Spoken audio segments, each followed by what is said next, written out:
It was I love you, darling, you hurt me, I hurt you, let's get back together, with a thumping great beat and a bloody great chorus to sing along to.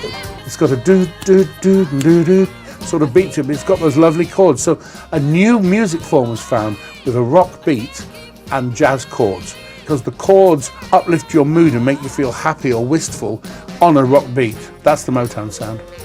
Hello and welcome to episode 33 of Fenster's FunkySevens. My name is Fenster.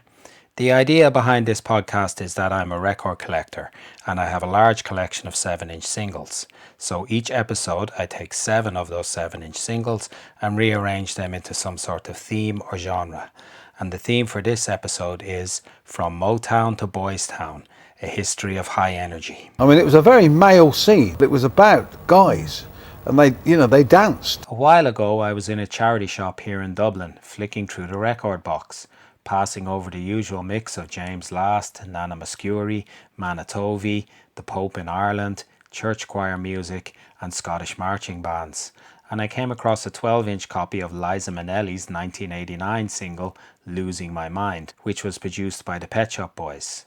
I was familiar with this tune when I was a teenager, but I hadn't heard it for at least 30 years. I paid my euro and took it home.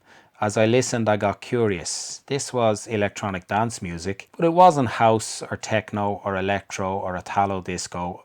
This wasn't even synth pop. This was something different. Then it dawned on me. This is Hi-NRG.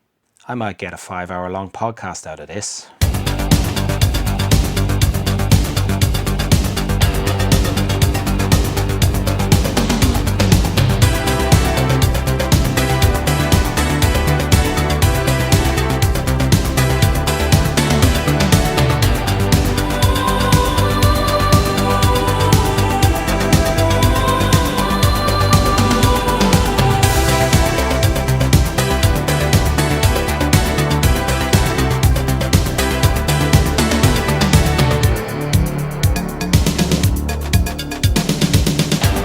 The sun comes up, I think about you.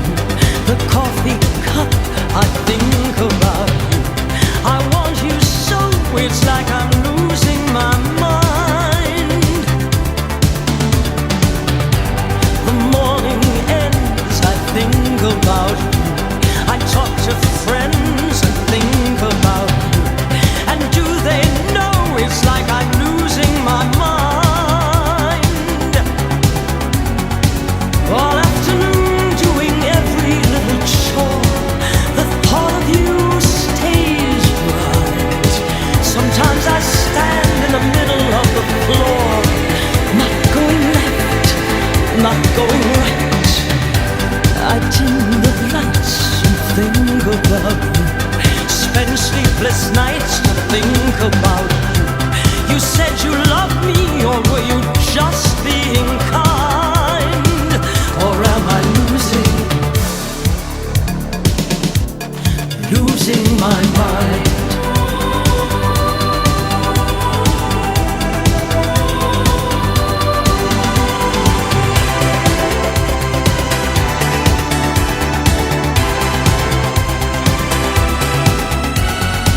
All afternoon doing every little chore, the thought of you stays right. Sometimes I stand in the middle of the floor, not going left, not going right. I dim the lights and think about you. Spend sleepless nights to think about you. You said you loved me, or were you just being kind? Or am I losing my mind?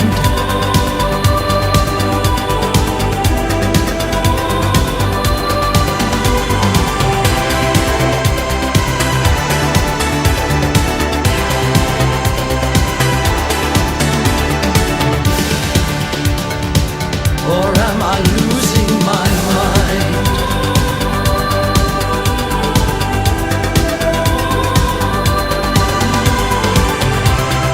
You said you loved me, or were you just being kind? Or am I losing my mind?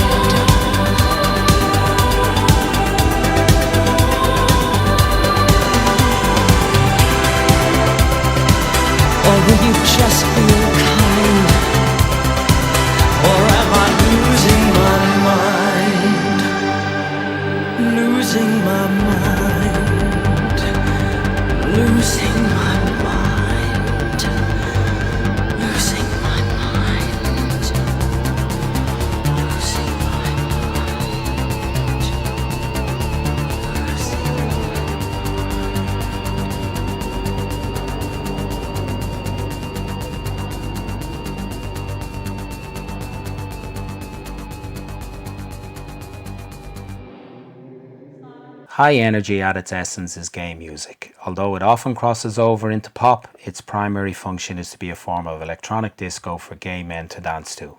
It developed in the very early 80s to be played in nightclubs like Heaven in London and The Saint in New York. Some ways that it differs from other forms of electronic dance music is that it is song-based, very often with soulful female vocals. It's made using synthesizers, but a lot of the time the synths aren't used to explore the outer reaches of sounds, but to replicate traditional instruments like strings and piano. It's up-tempo, bright music that's fond of melody. It's also very, and there's no delicate way to put this, white music.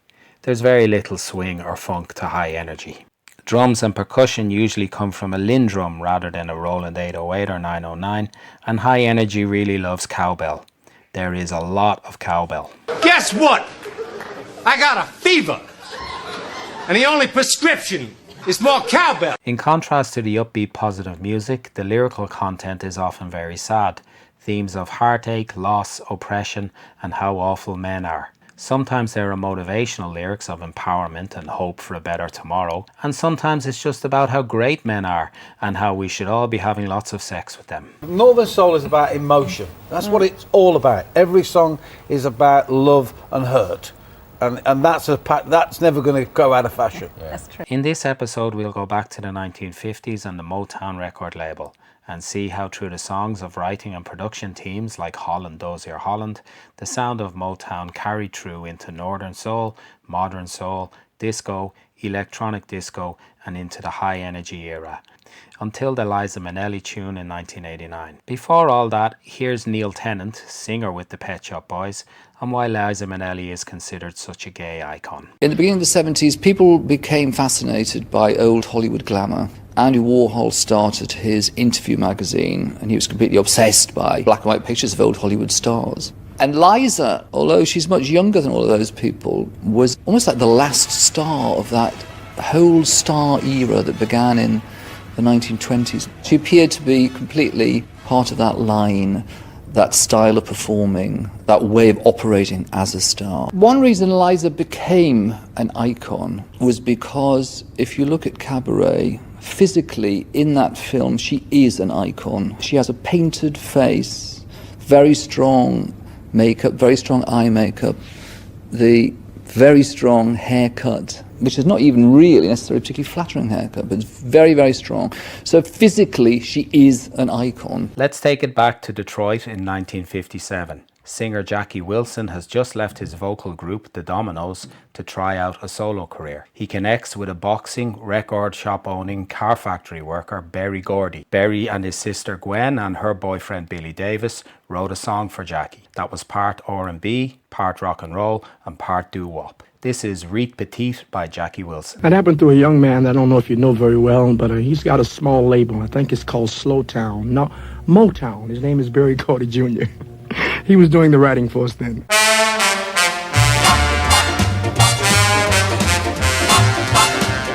Well, look at that, look at that, look at that, look at that, ooh, wee. Look at that, look at that, look at that, ooh, wee. Oh, ooh, wee. Well, she's so fine, fine, fine. She's so fine, fine. She's so fine, and she's so fine, fine, fine. She's really sweet, the finest girl you ever want to meet. Oh, oh, oh, oh. Oh, oh, oh, oh. The finest girl you ever want to meet. Well, have you ever seen a girl for whom it's all you give, for whom you fight for, die for, pray to God? She's so fine, she's so fine. She's really sweet, the finest girl you ever want to meet. Reet Petite was a success when it came out on the Brunswick label, making it onto the Billboard Hot 100 and into the UK Top 10. It was also a big hit on Jamaican sound systems due to its shuffling beat. Berry was motivated by the song's achievement to set up his own record company, Motown. The first release came in 1959 on the Tamla record label, Marv Johnson's Come to Me. Yeah, uh-huh. Oh, yeah. Come on. Let me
Come To Me was successful enough for Gordy to purchase a house on West Grand Boulevard in Detroit and set up a studio and administrative offices for Motown. This house would become known as Hitsville, USA. He rounded up a group of jazz musicians who became known as the Funk Brothers to play on the records.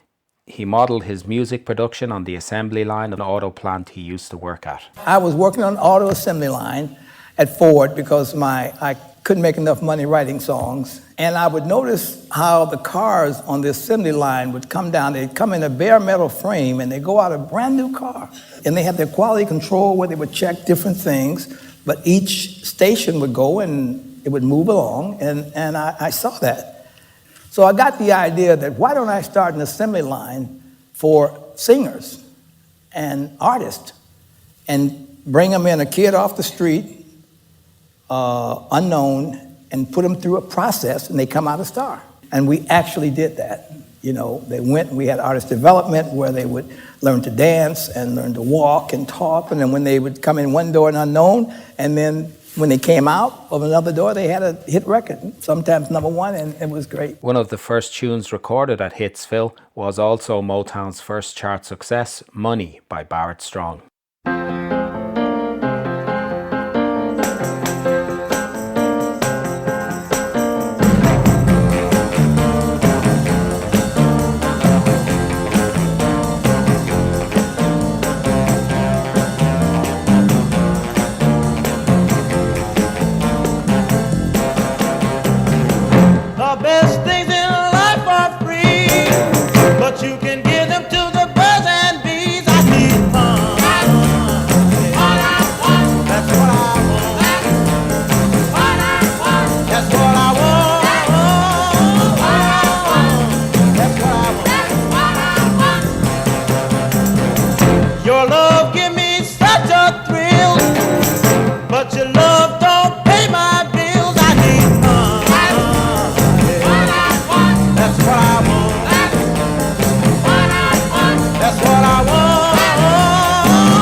Berry was not interested in making strictly black music. He wanted to be more inclusive. I always tried to write songs that were about me and the way I felt, because I felt if I felt that way, there were many other people that felt that way around the world.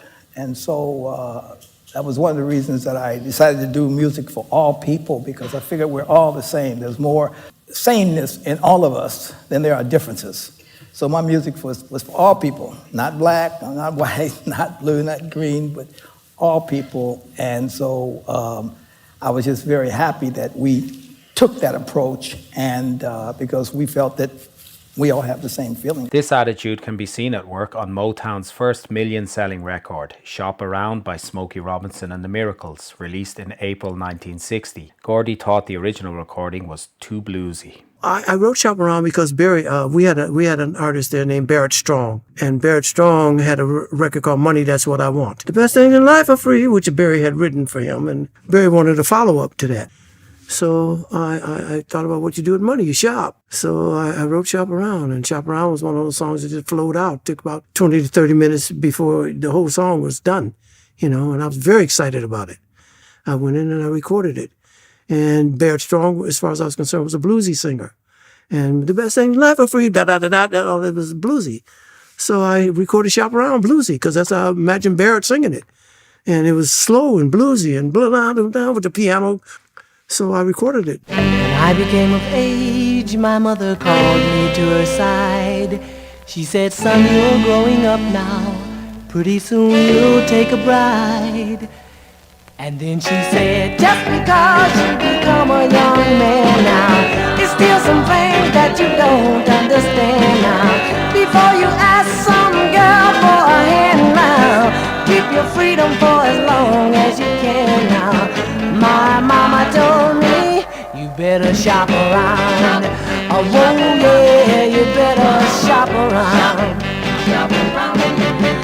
And then the Miracles and I went on the road. And we came back, and probably about maybe midnight or so. And at 3 o'clock in the morning, my phone rang.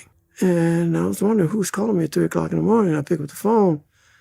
I said, hello? And it's Barry. He said, hey, man. I said, yeah. I said, well, what's up, man? He said, what you doing? I said, what am I doing? I said, I'm sleeping. I said, what are you doing, man? He said, well, Shop Around won't let me sleep. I said, what? He said, Shop Around won't let me sleep. He said, you gave it the wrong treatment. It's not right. I said, oh. He said, yeah, man. He said, I'm going to re-record it. I said, re-record? I said, Barry, the record's been on the air for 2 weeks. I said, how you going to? He said, I don't care. It's a great song and it's not right, so I'm going to re-record it. I'm going to change the beat. I'm going to change the sound. I'm going to change everything about it. And it's going to #1. So I said, okay, he was him, So I said, okay, man, let's go with me. I'll see you tomorrow. He said, no, right now. I said, right now? He said, yeah. I said, it's 3 o'clock in the morning. He said, I don't care. He said, I called the musicians. You get the group. Y'all come to the studio right now. So we went to the studio at 3 o'clock in the morning. He had changed everything.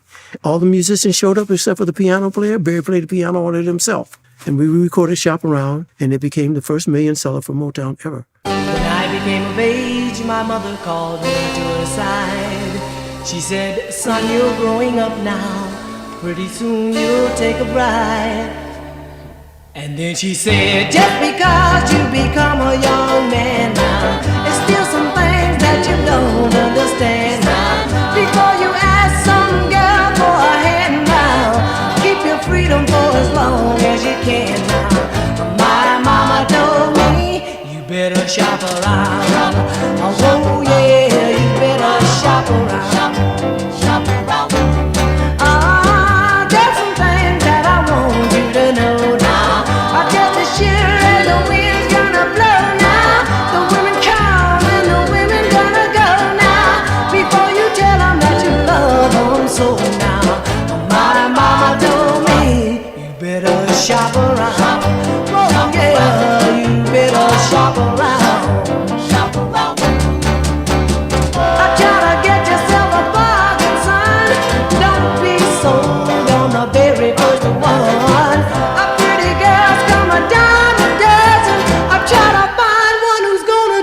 True loving before you take a girl and say I do now.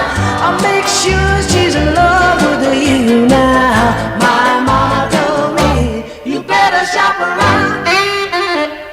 Motown got its first #1 record in autumn 1961 with the bubblegum pop with the beat sounds of the Marvelettes' Please Mr. Postman. This is Gladys Horton. The song Please Mr. Postman was the exact song that Berry Gordy needed to open the door wide. I mean, he was already established. He had the Miracles. He had Marv Johnson. He had did things with Jackie Wilson. The Supremes were at the company. Mary Wells was there. So, Barrett Strong. I'm just saying, things were going for him.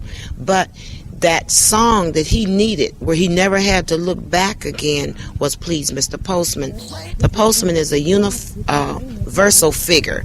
I mean, it's something everybody all over the world can relate to, the postman and getting a letter. And then we had a cute little song to go with it. So it was the song that broke the doors wide open for the company, that really gave them the leeway to do more and more for other artists. Oh yes, wait a minute, Mr. Postman.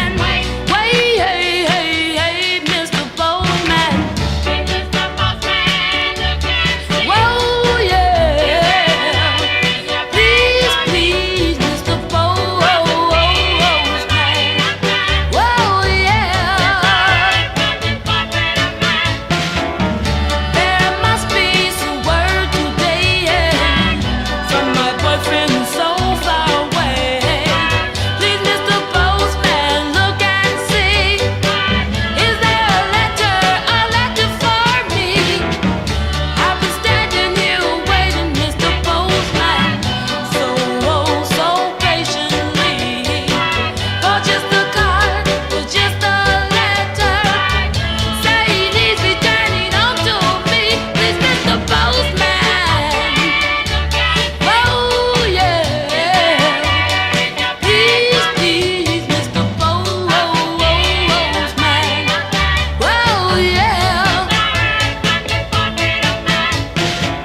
Motown legend Marvin Gaye got his first hit in 1962 with Stubborn Kinda Fella. It was also the first time that Martha Reeves, who was working as a secretary in Motown's A&R department at the time, appeared on a record. He was writing a song for this drummer, Marvin Gaye. Marvin was fourth on the drummer list. There was Benny Benjamin, there was Richard Pistol Allen, who recently passed away. There was Yul Jones, who was the last of the brothers to pass away. And then Marvin Gaye. Marvin played full set of drums. In fact, he traveled with Smokey Robinson and the Miracles for a while on the road as a road drummer. Harvey Fuqua brought him there. He was a singer when he came, but he worked his way as a musician as well. Marvin was a shy man. I was asked as A&R secretary to get some girls to sing behind Marvin on Stubborn Kinda Fella. He had recorded some songs like Sandman and a couple of ballads. He wanted to be a balladeer. He wanted to be in the same rank as Sammy Davis Jr. and Frank Sinatra and Tony Bennett. He wanted to sing ballads.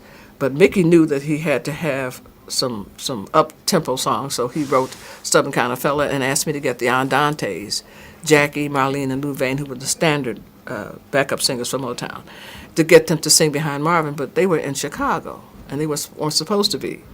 They were under contract, and they were the ones who sang behind the Four Tops. They were on 50% of my records. There are 5 girls, 2 of the Vandellas and 3 of the Andantes. Well, they weren't available, so I called the girls that I had been singing with.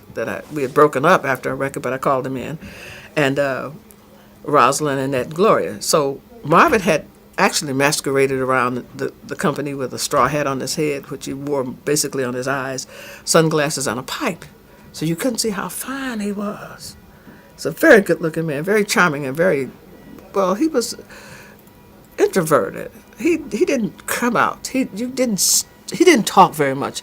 If he said anything to you, it was usually baby or sugar or honey, something mild and sweet. I never saw him lose his temper. Anyway, we got in the studio. We had 4 tracks. We had to stand on the mic with Marvin and sing. So when he took that pipe out of his mouth, those glasses off his eyes and the hat off his head, we went doop doop doop, oh yeah. Made that background right on the spot. And then all the other girls got so jealous they wanted to sing behind Marvin, so that was the end of our love affair. But we loved Marvin Gaye, and he was so fine. Say yeah, yeah, yeah. Say yeah, yeah, yeah. One more time, baby. Say yeah, yeah, yeah. Say yeah, yeah, yeah. I try to put my arms around you, all because I wanna hold you tight. But every time I reach for you, baby, try to kiss you, you just jump clean out of sight. Oh, I got news for you, baby. Now I made plans for 2. I guess I'm just a stubborn kind of fella, got my mind made up to love you. Wow. Say yeah, yeah, yeah. Say yeah, yeah, yeah. Whoa. Martha explains how Berry Gordy ran his company. All of the guys were in awe of Berry.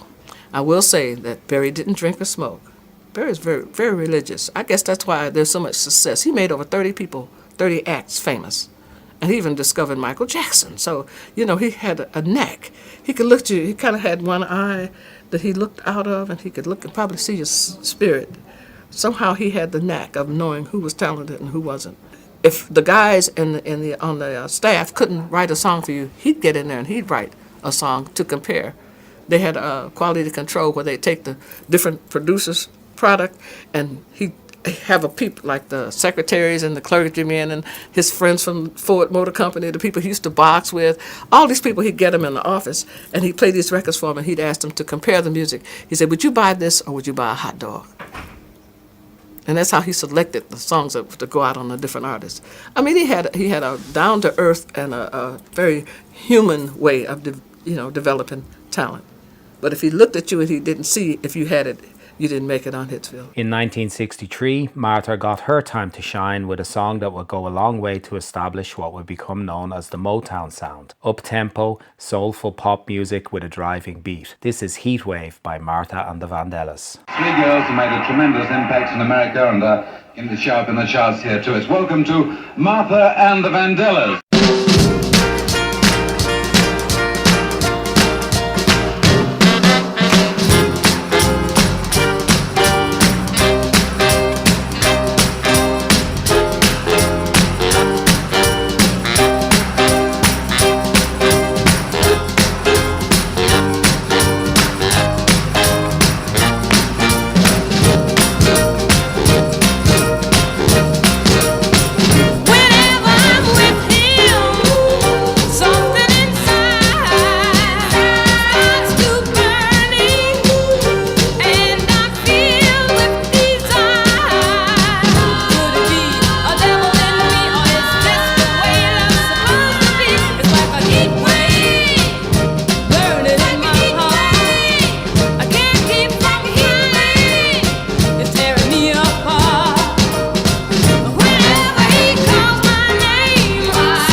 The songwriting and production team of Holland Dozier Holland would continue to solidify the Motown sound. Songs of loss and heartbreak with joyful melodies and upfront regular drum beats. This is Where Did Our Love Go by Diana Ross and the Supremes from 1964.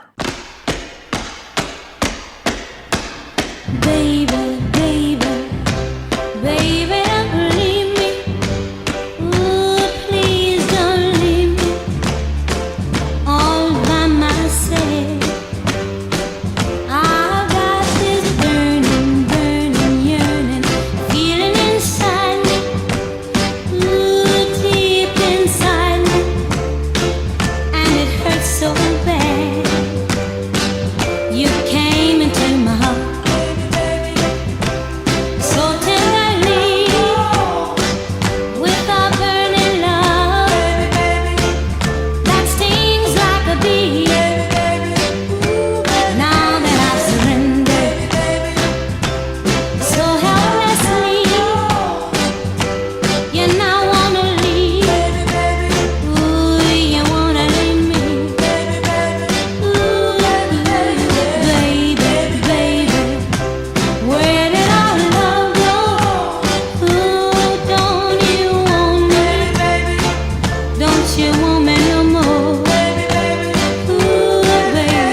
In 1965, the song that is most important to this episode arrived. I Can't Help Myself by the Four Tops. With simple pounding up-tempo drums, a kick and snare on every beat, and a prominent bouncing bass line, it was extremely danceable. With emotive jazz chords over the top and a gospel-inflected vocal, and emotional lyrics of yearning and unrequited love. This formula would be replicated by groups and singers all over the world, hoping to cash in on the Motown sound. These records would go on to form the basis of the scene in the UK that is called Northern Soul. We put the group together on a night of a party. Levi and I were invited, and we invited 2 other guys that we know could sing and that looked good and know how to talk to girls, because that was the reason for the party. Of course. It was all about that. It wasn't about singing. No. That was just a byproduct. And we got together and we said, hey, Levi, just sing a song. We'll back you up. And he started singing, and we backed him up as if we rehearsed that song for 2 or 3 weeks.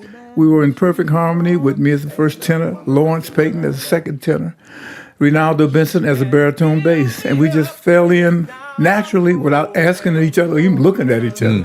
That was the first time in all the many groups that I had tried to sing in that I felt that pure harmony. It was just that close.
Motown Records is still in business today, almost 70 years later, and is one of the most successful record labels of all time. So many of its songs are part of the canon of popular music and are ingrained in the hearts and minds of people all over the world.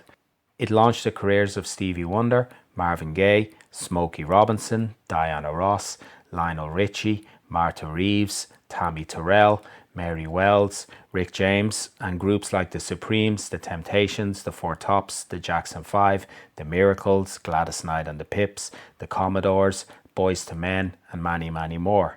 It was more than a record label, it was a force for societal change. I leave the last word in this section to Motown's first star, Marv Johnson. The real spirit of Motown has always remained in the city of Detroit. I don't feel like the time that exists now can be compared with the time of Motown in its inception. We were just as much of a part of the civil rights movement as anything that you could connect with it in this country.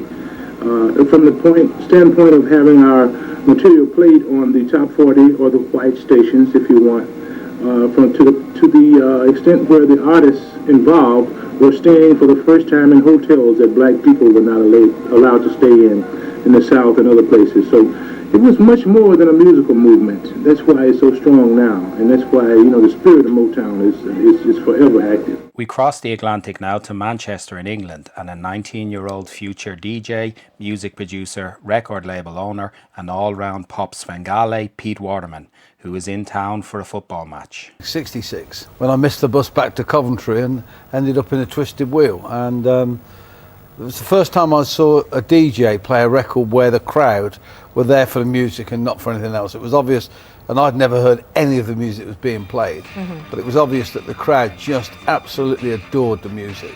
I mean, it was, for me, it was like switching a light on, because it was, you know, I thought, well, these are here for the music and not for anything else. What Pete discovered was a club called the Twisted Wheel and the genesis of the music scene that would become known as Northern Soul. There was probably a lot of Motown played that night, but other songs that would go on to be considered Northern Soul classics from the time period included Candy by the Astors, which was written by Steve Cropper of Booker T and the MGs and Isaac Hayes, and was released on Stax Records from Memphis in 1965.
Was struck by the energy and dancing at the Twisted Wheel, but also he was bitten by the other bug of Northern Soul, the sourcing and collecting of rare records. Catching the train the next day, and I must have been very quiet all the way back, thinking, where do I go and get them records? This is At the Discotheque by Chubby Checker, released in 1965 on Philadelphia label Cameo Parkway.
Later in the 60s, another important character in our story, DJ music producer Ian Levine from Blackpool, went to the Twisted Wheel. He was probably 15 or 16 the first time he went. It was in a stone cellar painted black with wheels on the wall, and the heat hit you because people smoked in the club.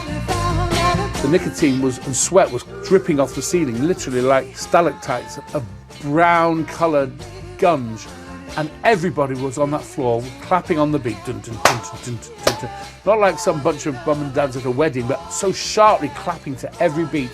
That was Northern Soul. That was it. There was no going back from that. This is You've Been Cheating by The Impressions, a group featuring Curtis Mayfield and Jerry Butler from Chicago, released on ABC Paramount in 1965.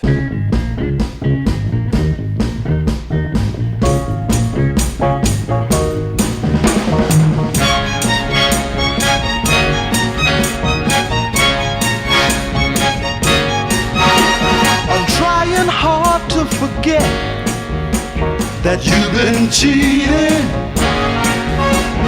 wishing you I'd never met, 'cause you've been cheating. Did you know lies can't be seen in your eyes, and from wrong you'll never be free? No use in crying, you've been lying, you've been cheating, cheating on me.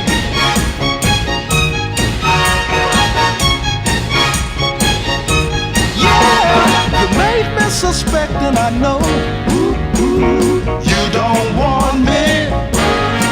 Cookies crumble and that's how it goes. You don't want me. Did you know lies can't be seen in your eyes, and from wrong you'll never be free? No use in crying, you've been lying, you've been cheating, cheating on me.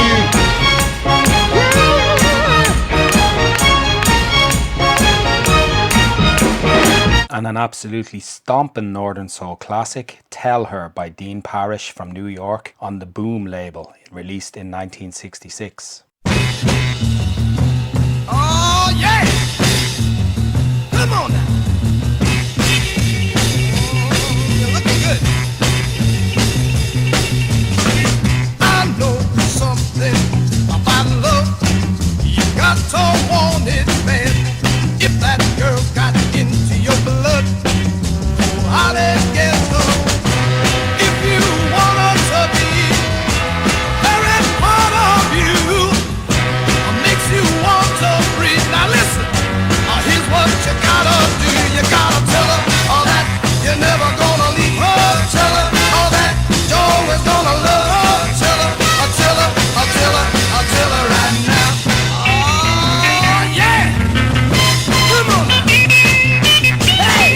This is Richard Serling, hugely respected Northern Soul DJ, who was a resident at the legendary club The Wigan Casino, talking about the legacy of the Twisted Wheel Manchester. The Twisted Wheel in Manchester. The years 1965 to 1971, started up in September 1965, having moved from previous locations in Manchester. The music the DJs played there really did set the template for all the other venues that were to come years after. 1965, of course, was the time when American soul music was moving away from blues and R&B, going more uptown, added strings, beautiful harmonies, wonderful melodies. A lot of the records getting released in the UK, but getting no radio play at the time. You had to know which record shops to go to, and certainly which venues to go to hear the releases that you otherwise may have missed out on. The Twisted Wheel in Manchester, perfectly positioned, of course, close to Piccadilly railway station as well. Manchester, a big soul town, of course. So hats off to the DJs there. And of course we shouldn't forget the amount of live acts that appeared there. Can you imagine? Lou Johnson, Billy Stewart and many more. Edwin Starr, of course, over that 6-year period. So we celebrate the Twisted Wheel. Although the Twisted Wheel had a lot of men dancing together, it wasn't a gay scene. In fact, it's been said that the Northern Soul scene was quite macho, competitive and testosterone fueled. So what music were gay men dancing to in the later part of the 60s? Well, we can cross the Atlantic again to New York's Greenwich Village and the Stonewall Inn, where events in 1969 were the catalyst for the gay rights movement. In the early hours of June 28, 1969, police raided the Stonewall Inn, one of New York City's most popular gay bars. In the 1960s, police frequently raided gay bars in the hopes of apprehending people engaging in illegal same-sex behavior, such as the act of kissing. But this was the first time that any patrons resisted, creating an uprising. The protests grew so large that the police barricaded themselves inside the Stonewall Inn, as they were unable to tame the crowd. The Stonewall riots shaped the lives of many individuals who gained prominence due to their activism after the riots. Members of the gender, sexual, and relationship diverse community, or GSRD, protested for 6 days outside the Stonewall Inn to fight against police brutality. A few weeks after the Stonewall Uprising, a gay power rally was held in nearby Washington Square Park, highlighting the importance of such gatherings to the organizers, who believed that more events like this needed to happen. 1 year later, on June 28, 1970, the first Gay Pride Parade took place, celebrating the pride within the GSRD community. This is why Pride festivals around the world are typically held in June in commemoration of the Stonewall riots of 1969. This is Stonewall regular and gay rights activist Mark Segal. It was, in a sense, a safe place. You could put your arm around someone, you could kiss someone, you could hold hands, you could dance with someone. So what tunes was Mark dancing to in 1969? This is musician David Driver, who performs a stage show based on the songs that were on the Stonewall jukebox at the time of the riots. There's an organization that I can't remember the exact name of. It is like the Stonewall Veterans something. They have done a lot of research, and also many of the people in that organization were there. And so based on their factual memories, that's what the list came from. Most people who know anything about Stonewall know that there is very little consensus as to what the story was and what actually happened. Mm-hmm. You know, there are a lot of overlapping narratives that occasionally line up and very often don't. But the jukebox is one place that we're pretty sure we've got the actual tunes. David explains that there was, in fact, 2 jukeboxes at Stonewall. The front room was for the more staid, older people, and by that I mean people in their 30s. The people who would dress more like regular folk, and I think maybe that jukebox had the more mainstream, regular music on it. I'm guessing that Frank Sinatra was on the front jukebox. I did it my way. The back room of the Stonewall had the much more exciting, edgier people, the young transgender people, the young sort of street people, the people who had nothing to lose. They had the more exciting jukebox. There is a list of about 75 songs that the jukebox held, and so it's no surprise that Motown featured heavily. One song that must have been a big favourite was Brenda Holloway's You Make Me Feel So Very Happy. It was released in 1967 and might have been in rotation on the jukebox for 2 years. You Make Me So Very Happy was like a dare that I could write, because Barry said, oh, women can't write, because most of the artists, the writers, were males at Motown, except for one, Sylvia Moy. She was the one that she got in because she was good. But he told me, oh, you can't write, women can't write, just sing. And so I said, I'm going to write this song. And when everybody started liking it, I showed it to Barry. And I said, see, I can write, because he was giving me some pointers on how to write, because he didn't think I could. And I didn't either until You Made Me So Very Happy came.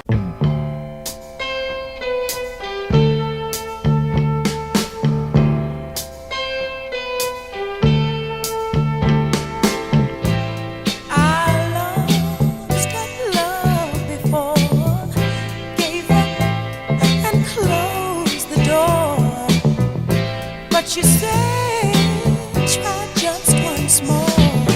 I chose you for the one. Now I'm having so much fun. You treated me so kind. I'm about to blow my mind. You made me so very happy. I'm so glad you came into my life.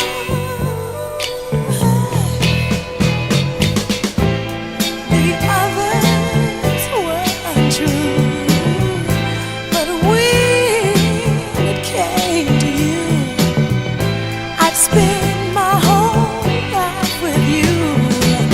'Cause you came and took control. You touched my very soul. You always showed me that loving you is where it's at. You made me so very happy. I'm so glad you came into my life. You made me so very happy.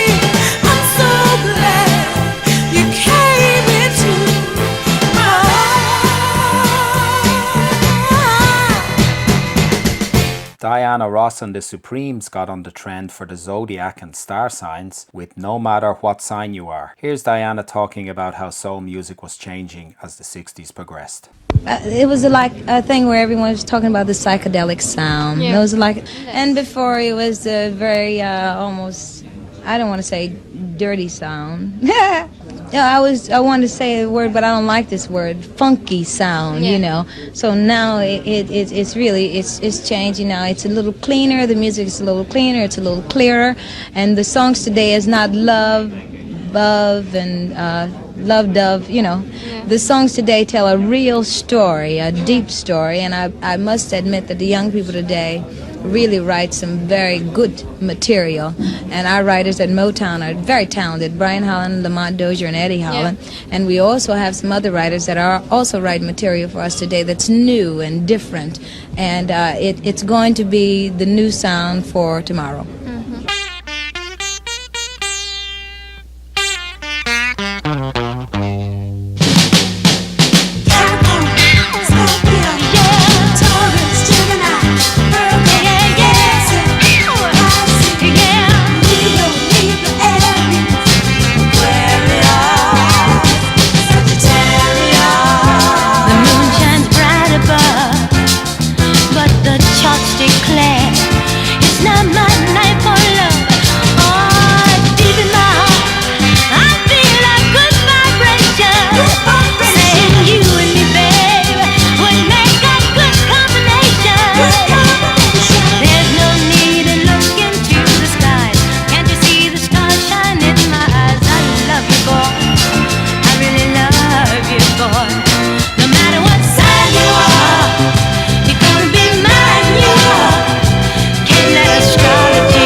Gladys Knight and the Pips song Nitty Gritty is on the list.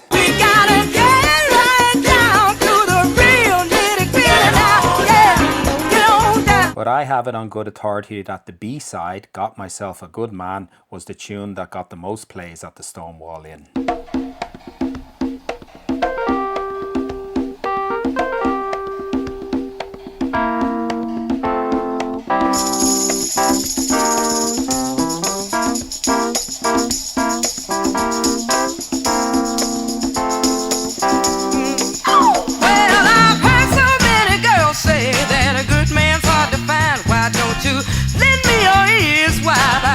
About man, he's not a very big man, just about average size.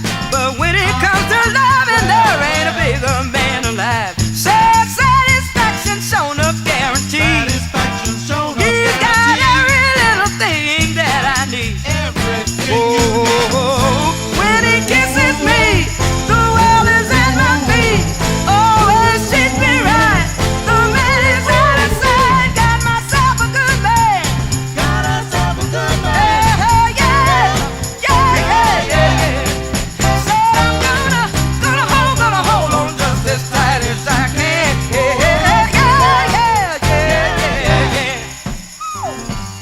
Other music on the jukebox included Grazing in the Grass by the Friends of Distinction. You can really hear the start of the forthcoming disco sound in this. It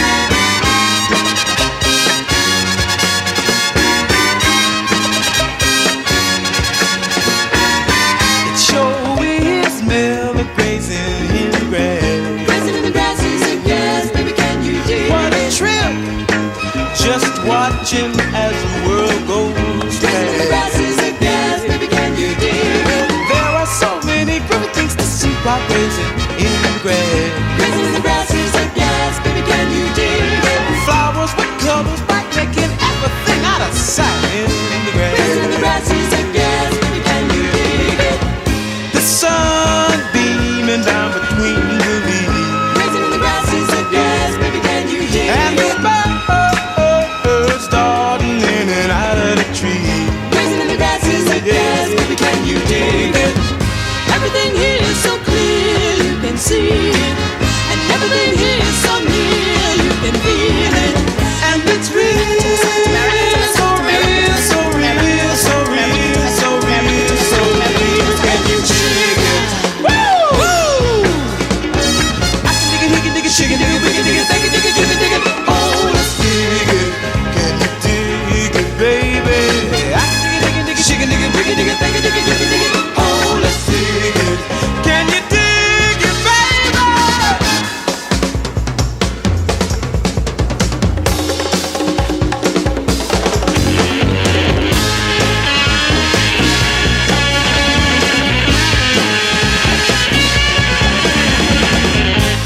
was also a song that is considered a classic on the Northern Soul scene, Love You More Than Yesterday by The Spiral Staircase. This is lead vocalist Pat Upton. We got a Columbia recording contract, and they said, boys, they called us in the office and they said, we don't like your name, we don't like the way you dress, and we don't like your hair. They said, well, somebody's got to write music. Somebody needs to write music in the band. So that was me. I Love You More Today Than Yesterday was the first complete song I ever wrote.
Can't put a lot of gay men in a room together without some drama, and a theatre show that seemed to be very popular at Stonewall was the musical Hair. This is the Broadway Mavin. It was a show that celebrated everything human. Peace and love? Check. Sex, drugs, and rock and roll? Definitely. But Hair also celebrated racial diversity, the beauty of the naked human form, environmental stewardship, and even follicle liberation. The American tribal love rock musical, which burst onto the Broadway scene in 1968, capturing the spirit of the 1960s counterculture with its vibrant celebration of freedom, peace, and love. Hair is often considered the first rock musical, revolutionizing the genre with its groundbreaking integration of rock music and contemporary social issues within a traditional theater setting. When Hair premiered, America was facing immense social and political upheaval. The civil rights movement, anti-Vietnam War protests, and a burgeoning youth counterculture were challenging the status quo, questioning authority, and advocating for a radical shift in societal values. Hair reflected and fueled these changes by bringing the sounds and ideas of the hippie movement to the mainstream stage, giving voice to the frustrations and aspirations of a generation seeking change. The big tune from Hair, capitalizing again on the star sign trend, was the version of Aquarius by the vocal group The Fifth Dimension.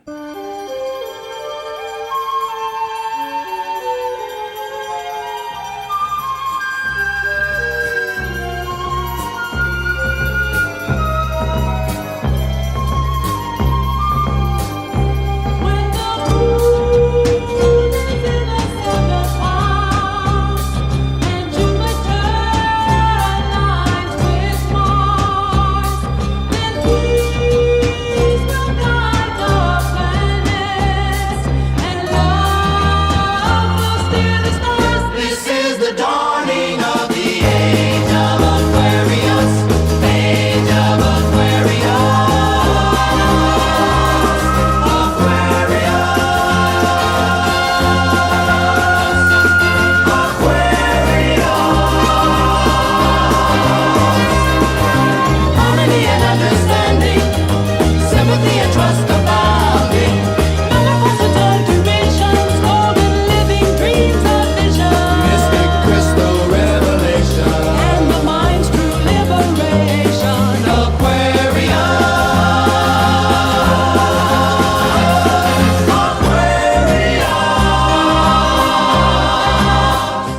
also from Hair, a version of Good Morning Starshine by Oliver. The drums on this are so good.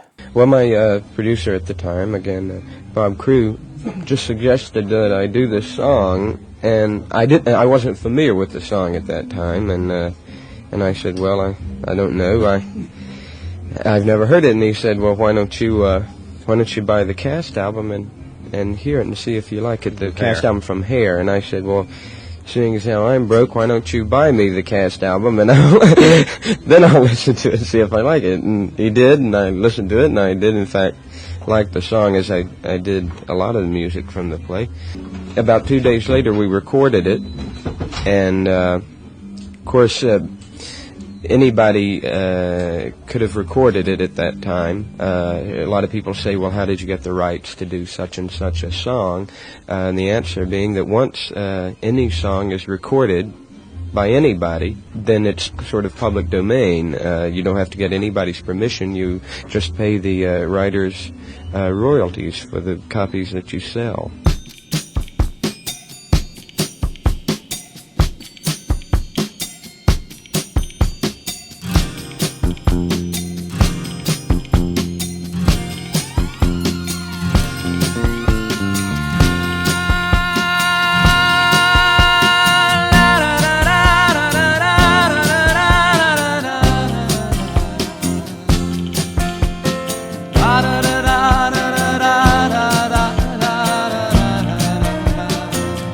Good morning, starshine.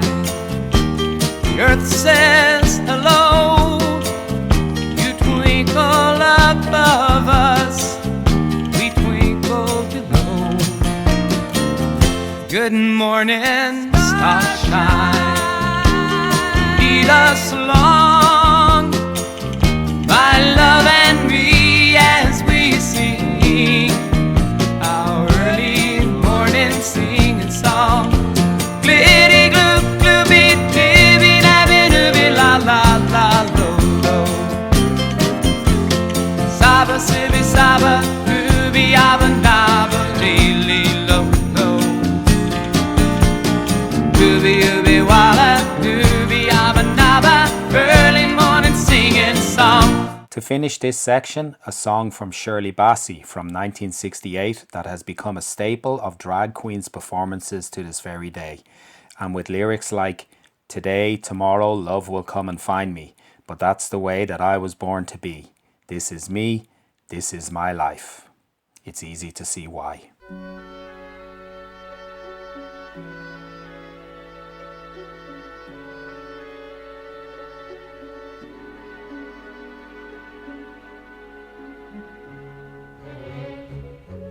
Funny how a lonely day can make a person say, what good is my life? Funny how a breaking heart can make me start to say, what good is my life? Funny how I often seem to think I'll never find a dream in my I look around and see this great big world is part of me and my life. This is my life. Today, tomorrow, love will come and find me. But that's the way that I was born to be. This is me. This is me.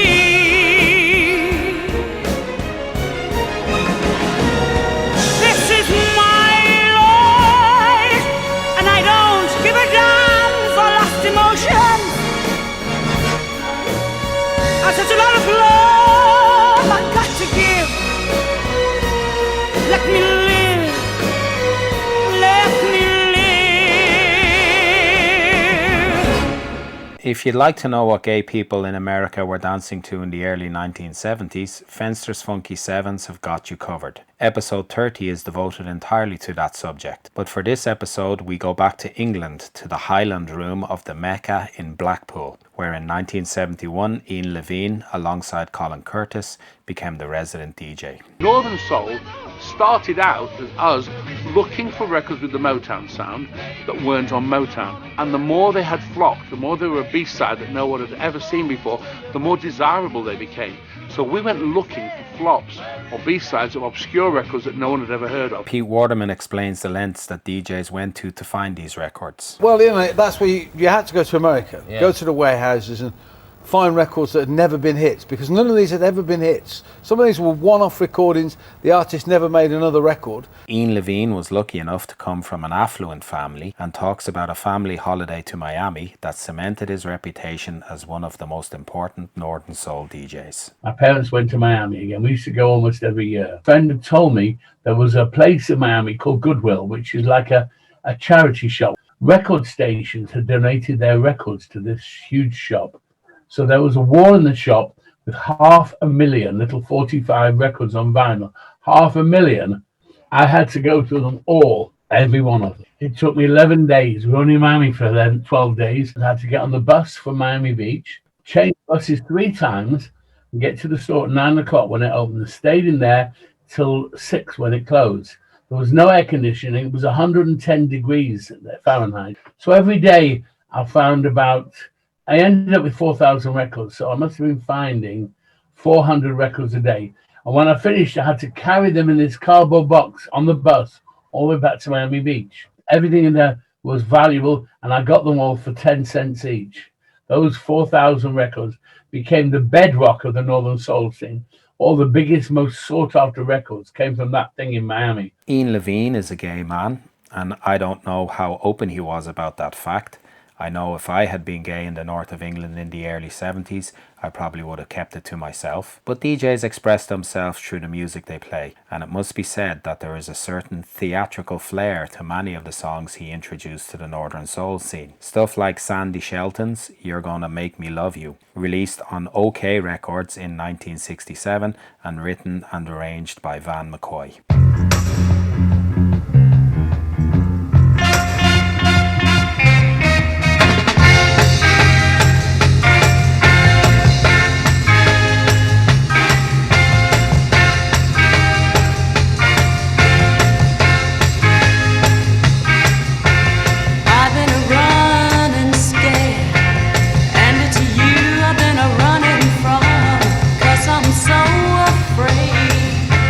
Trust in my heart with anyone, but I find I can't escape the tender trap you weave. I'm about to lose my heart. Said I do believe you're gonna make me want you. Ooh, you're gonna make me need you, baby. You're gonna make me love you. Oh yeah, you're gonna make me want you, need you, love you.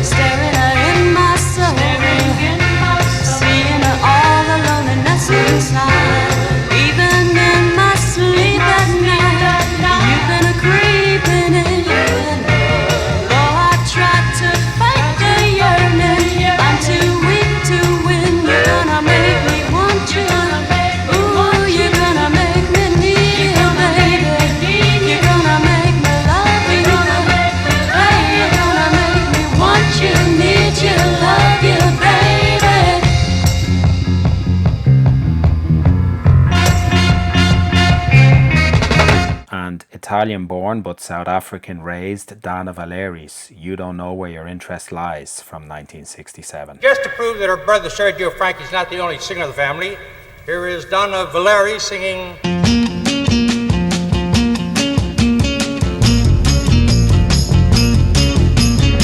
You don't know that you love me. You don't know, but I know that you do. You may think you're above me, yeah. What you think isn't always true. Don't try to debate me. You should know that I'm womanly wise. You try to manipulate me.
You don't know where your interest lies. I said you don't know where your interest lies. You don't know where your interest lies.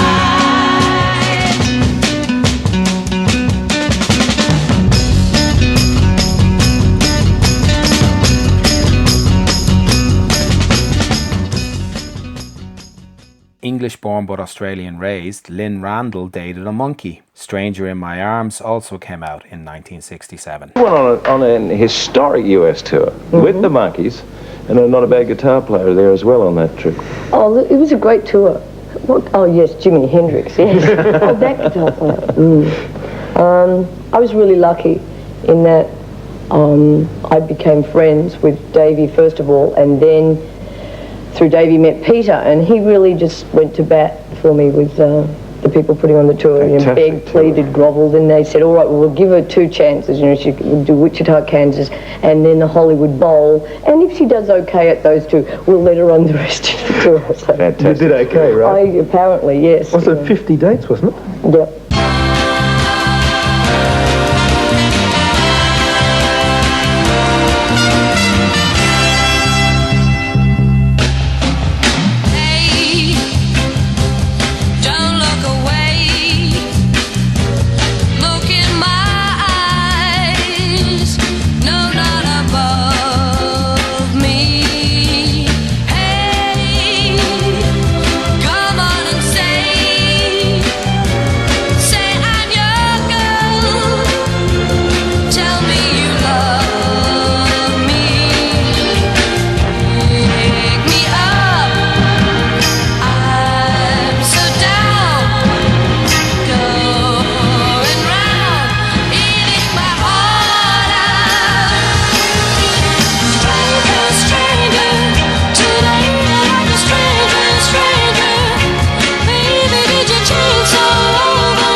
And without a doubt, the sweetest vocalist to feature on this whole episode, from Tennessee, this is Love on a Mountain Top by Robert Knight from 1968.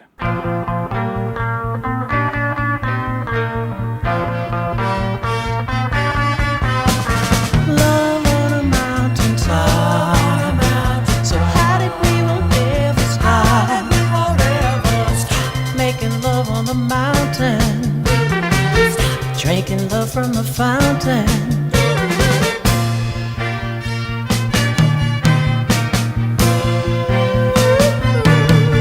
You know your daddy's funny, he don't go for me. He warned you, honey, that our love can't be. I'm from the other side of the mountain, girl, but you don't care. And tonight you steal away and meet me up there. We make love on a mountain top. So high that we won't ever stop. Making love on the mountain. Drinking love from the fountain. Loving this pool, but like I'm some kind of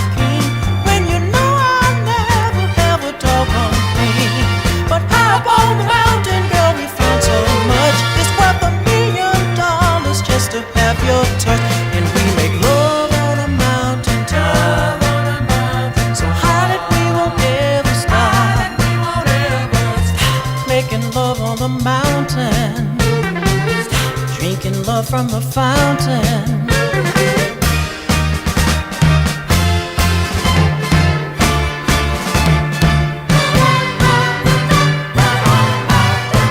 Love on a mountain top. So high that we won't ever stop. Making love on the mountain. Drinking love from the fountain.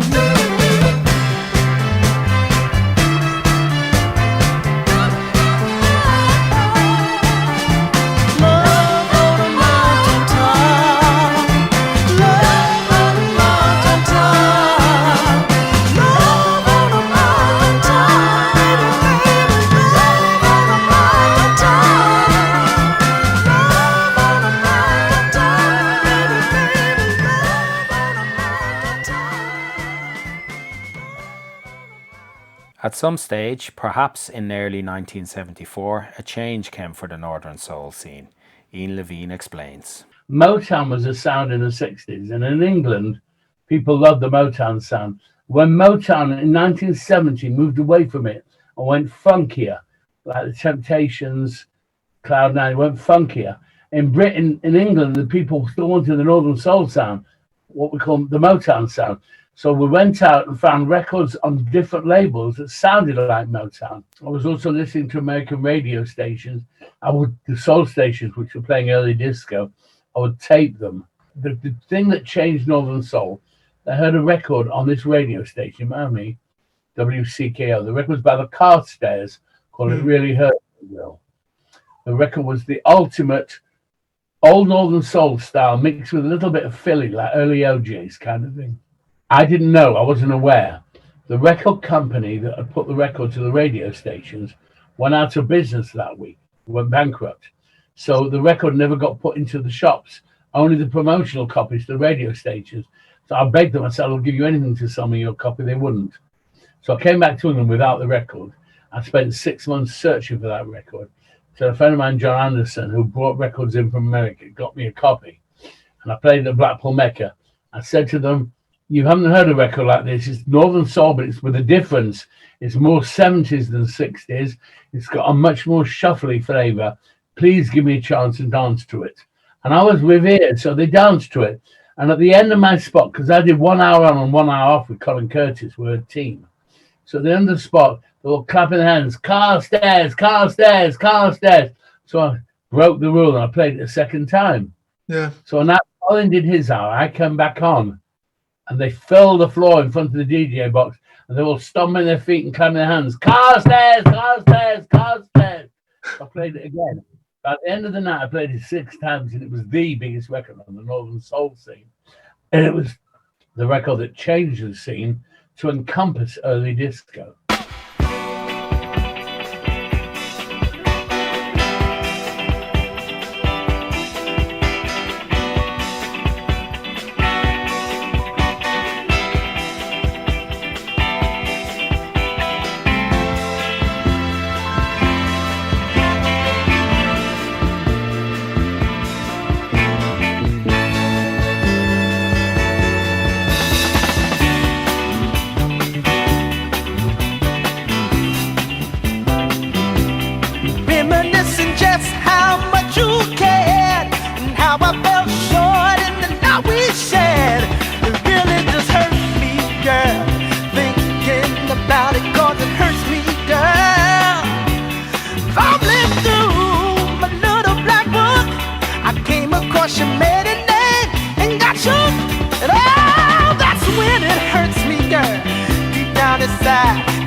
Somebody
girl, it's all it hurts me, girl. Really does hurt me, girl. Said it hurts me, girl. Really does hurt me. Wow, it hurts me, girl.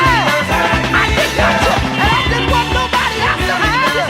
Wow, it hurts me, girl. This new sound of early disco records was given the name Modern Soul, and it would go on to cause a rift in the Northern Soul scene that got pretty nasty, but that's a story for another podcast. There was also a rift occurring in Motown. In June 1972, Motown had unexpectedly moved its operation from Detroit to LA, leaving a lot of artists, writers, musicians and staff feeling abandoned. The genius writing and production team, Holland Dozier Holland, had left Motown in 1968 in a dispute over royalty payments. So this Holland Dozier Holland penned tune, Love Factory by Eloise Laws, could be about a neglectful boyfriend and equally about a neglectful record label owner.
But as so often happens in business affairs and affairs of the heart, it can take a long time to get over your ex.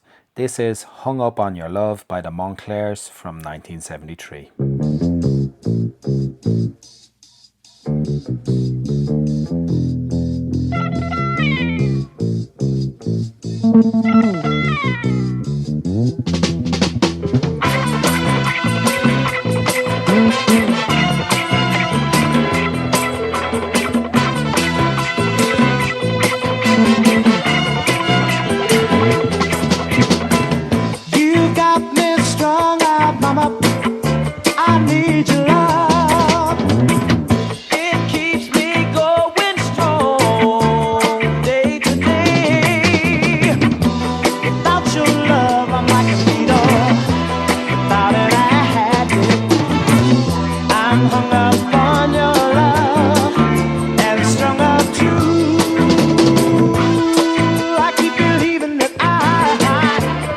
Can't conform and leave you and your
Back in the States, by late 1974, the recognizable sound of disco was being formed. You can learn more about that in Fencer's FunkySeven's episode 28, A History of House Music. And the disco scene got its first disco diva, New Jersey's Gloria Gaynor. Her song Honeybee was hugely popular in gay dance clubs.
Gloria also sang what is without a doubt the biggest and most recognizable tune from the entire disco era, 1978's I Will Survive. How does it feel to know that this song really is an inspiration to people across the country, across the world?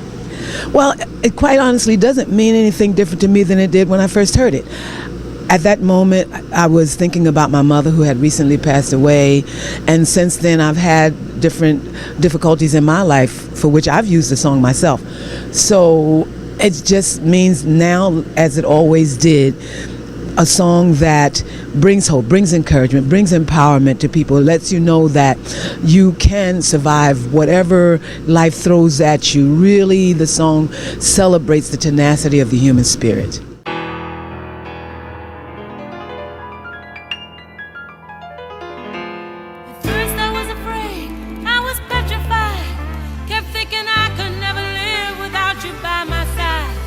But then I spent so many nights thinking how you did me wrong, and I grew strong, and I learned how to get along, and so you're back from outer space.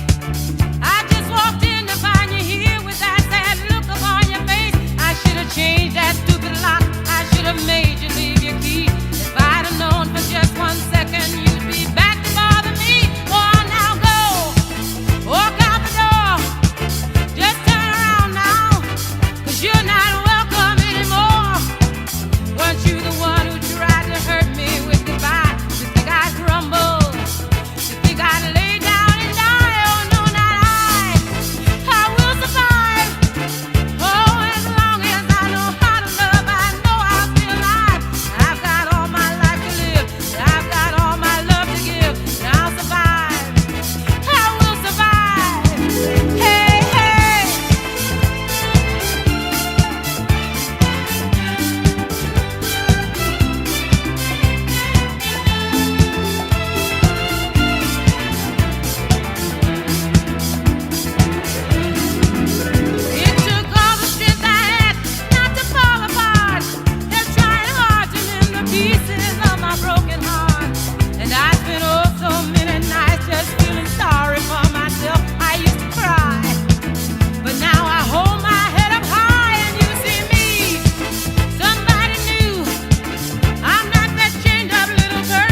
And she wasn't finished there. In 1982, Gloria Gaynor had a global hit with an anthem of gay liberation and empowerment, I Am What I Am. I am what I am.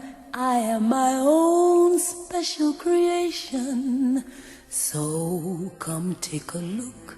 Give me the hook or the ovation. It's my world that I want to have a little pride in. My world, and it's not a place I have to hide in.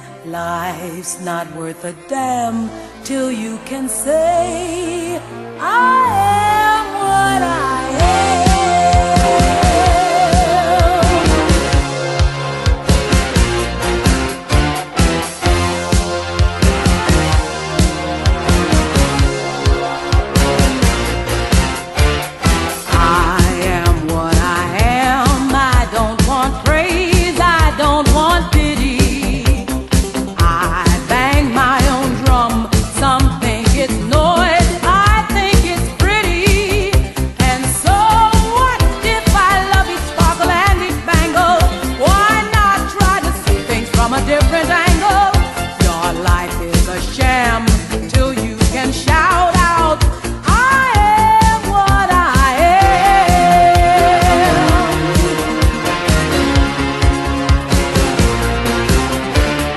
Another song that became a gay anthem from 1975, with disco dudes rather than divas, South Shore Commission's Free Man. Ladies and gentlemen, a very exciting new group, the South Shore Commission, and they're going to sing the new release on the Septic label called Free Man. Let's welcome the South Shore Commission. Free man.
There were many other divas of the disco scene, and we'll meet more of them as the episodes go on, but for now, here's two from 1976.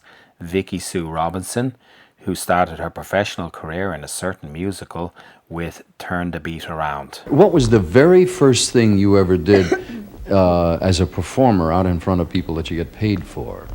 That I got paid for? Hair. Really? Was that a scary show to be in? Because it was highly criticized and it was very avant-garde. I mean, everybody took their clothes off at one point. I mean, that was pretty scary business. Well, my mother had to come in and sign a paper saying, yes, I allow my daughter to take her clothes off. Were you frightened of that? No, it was part of the show. It wasn't done like in a bad, dirty type way. You know? But I remember when it opened, everybody was aghast, and it seems, this seems like 100 trillion years ago.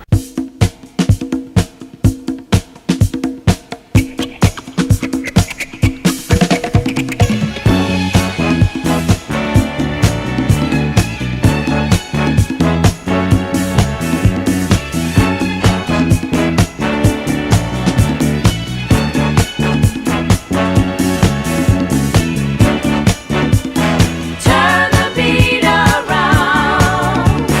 Love to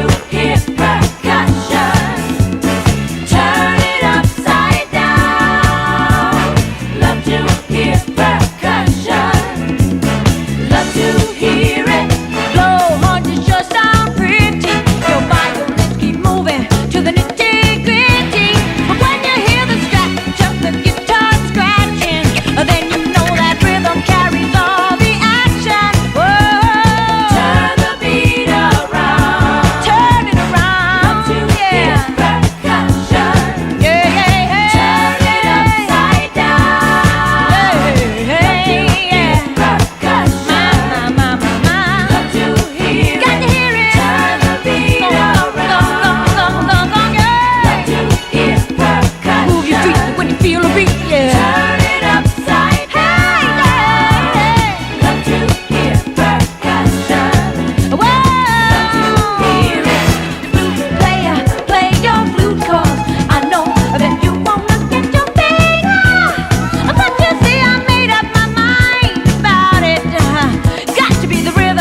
one of the most important songs of female liberation of the 70s, perhaps all time, Candy Staton's Young Hearts Run Free. And I started telling him about my story, about my love life. And I was telling him, like, I'm with this dude, man, and he is just the worst. And I don't know how to deal with this. He's threatening me.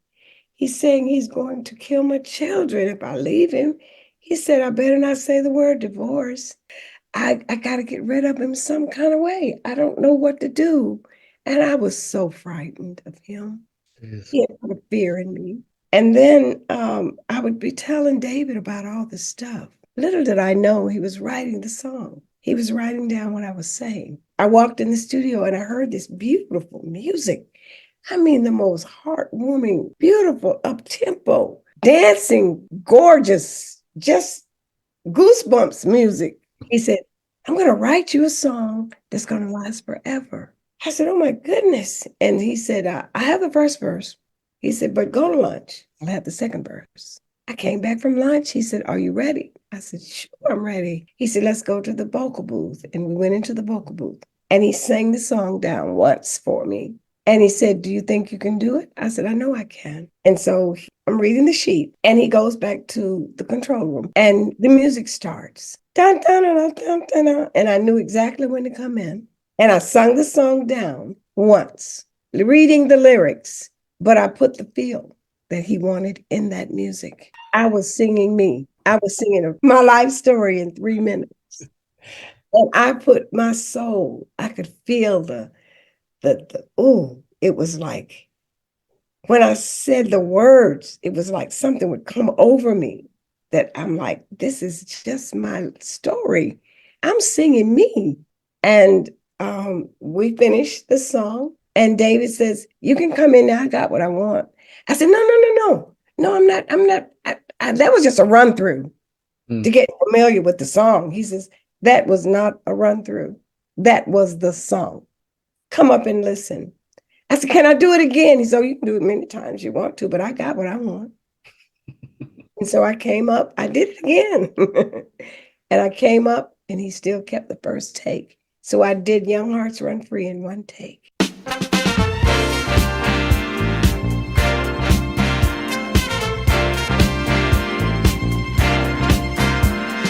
What's the sense in sharing this one and only life? Ending up just another lost and lonely wife. You count up the years and they will be filled with tears. Love only breaks up to start over again. You'll get the babies, but you won't have your man. While he's busy loving every woman that he can. Say I'm gonna leave 100 times a day. It's easier said than done when you just can't break away. Oh, young hearts, run free. They'll never be hung up like my man and me.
And so we enter the Hi-NRG era, that wonderful year for music in general, and year zero for electronic dance music, 1977. And the song that started it all, Donna Summer's I Feel Love.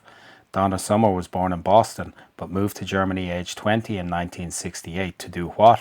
Star in the German adaptation of the musical Hair, of course. What were you doing in Germany? I was eating Wiener Schnitzels. I mean, you were born here, weren't you? Yes, I was born in America, and 8 years ago I went to Germany to play in Hair, and then I just stayed because I liked it. Can you sing a little bit of that in German, one line?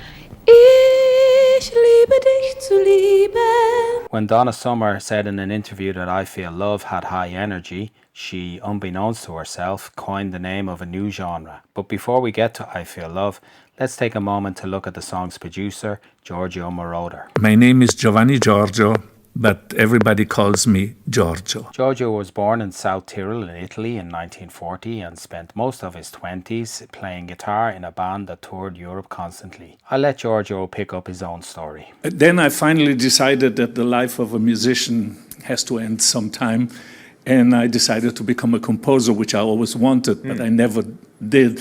So I ended up, by pure coincidence, in Berlin. I wanted to stay there for a few days, and I stood there for like 4 years. I was lucky. I had my first hit, not a big one, but a nice one, about 3 months or 4 months after I went to Berlin.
That was Lucky Lucky from 1969. Giorgio continues. Then Berlin was a little too, with the wall, you couldn't move out of the city. It was really depressing there. So I moved to Munich, which is very close to my town in Italy. And that's where my career really started. It was great. Munich is a beautiful city, a lot of great musicians. I had great studios. I had my own studios, Musicland. I built it for myself, and then after a few months, they threw me out. I had the Rolling Stones, Led Zeppelin, all those guys using the studio, and so I couldn't. Right, I had to go to a different studio. Well, I started in '71. I had one hit. It was in the charts in the States too, called "Son of My Father," where I think it was one of the first pop songs using a synthesizer. I was lucky because a classical composer had one in Munich, and so I borrowed the machine and the technician, because to get a sound out of the big Moog is almost impossible. You have to connect with, almost impossible if you don't know well how to use it.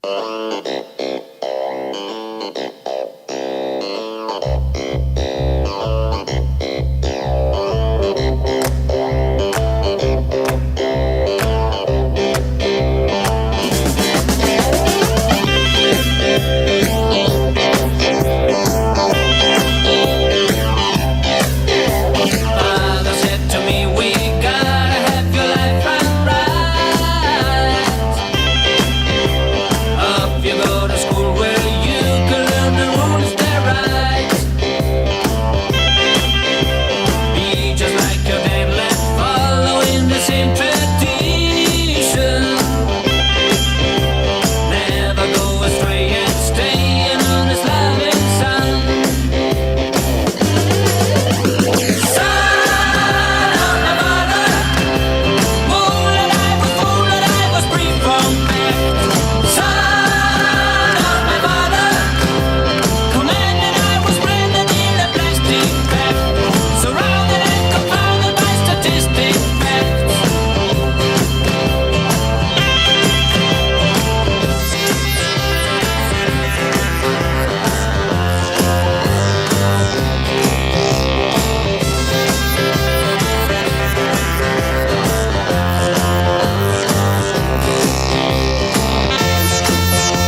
Son of My Father was a hit for Giorgio in 1971, and a cover of the song by Chicory Tip got to #1 in the UK in 1972. We skip to 1975 now, when Donna met Giorgio. In Munich, that's where I found Donna Summer.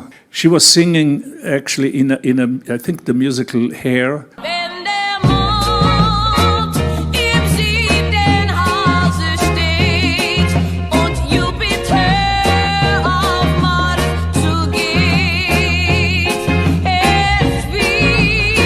Which then closed, and so she was living in Munich doing background sessions, and Pete Bellotti, my co-producer, we said we needed a background singer, so she came and 2 other girls, and we thought she has a great voice. And so we did 2 songs with her great voice, and then we did 1 song, Love to Love You Baby, with a little voice, but very sexy voice.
Love to Love You is the song that got Donna and Giorgio noticed in the States, where it sold 1 million copies, and it was a hit all over Europe. Which brings us to 1977 and the tune that invented house, techno, trance, electro, Hi-NRG, and pretty much every other genre of electronic dance music you can think of. I Feel Love. We decided to do an album with Donna with the sounds of the 50s, the 60s, the 70s, and I thought, how would a sound of the future be? So I used the Moog, which played all the instruments, the drums, the keyboards, the strings, percussion, everything through the synthesizer. The fact that the rhythm, the tracks were really mechanical, like computerized, right. And this nice voice of Donna Summer, very romantic, and I think that was the connection between the 2 different sounds.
And to prove that Giorgio wasn't a one-trick pony, he followed up I Feel Love in 1978 with the theme to the film Midnight Express. This is The Chase. The bad machine doesn't know he's a bad machine. You still don't believe it? You still don't believe you're a bad machine? To know yourself is to know God, my friend. The factory knows. It's why they put you here. You'll see. You'll find out. In time, you'll know. Oh, I know. I already know. I know that you are a bad machine. That's why the factory keeps you here. Do you know how I know, huh? I know because I'm from the factory. I make the machines.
Patrick Cowley was born in Buffalo, New York in 1950, and in 1971 he moved to California to study music, particularly synthesizers, at the City College of San Francisco. At this time, the Castro district of San Francisco was transitioning from a hippie enclave into a thriving gay community, thanks in no small part to the activist and the first openly gay person to be elected to public office in California, Harvey Milk. Somewhere in Des Moines or San Antonio, there's a young gay person who all of a sudden realizes that she or he is gay, knows that if the parents find out, they'll be tossed out of the house. The classmates would taunt the child, and that child had several options: staying in a closet, suicide, and then one day that child might open a paper and it says homosexual elected in San Francisco, and there are two new options. The option is to go to California,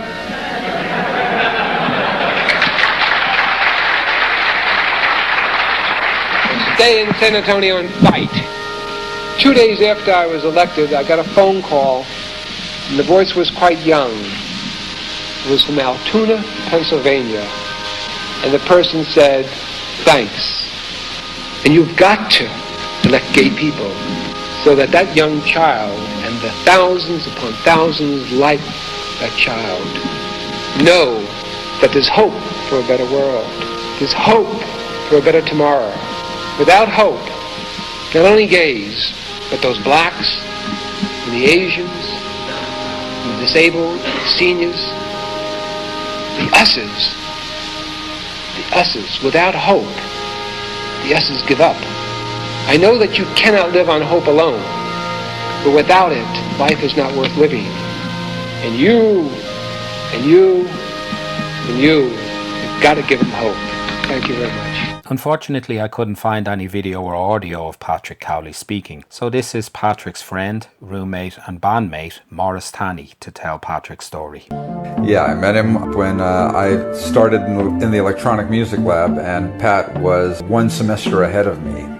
He had the job of being he was like the lab manager, the electronic music lab. He was a student who was there with a set of keys that could open the door, and he would be there if you had any problems with the gear, and he'd be the guy who closed it up at night. Throughout the early and mid-70s, Patrick experimented with electronic music at both City College and at his home studio in the Castro. His music was used to soundtrack activities in the many gay bathhouses of San Francisco. The tune is Ask Me. At that time, you know, in the bathhouses and those kinds of places, the music you would hear would be like Elton John or whatever. But Patrick came in with this wild, atmospheric, synthesized, environmental music that was more akin to, you know, something that Eno might have been doing. It wasn't melodically based, it wasn't vocally based all that much, but it was a soundtrack to that time for that culture.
Later on, this music would be used as the soundtrack for gay porn.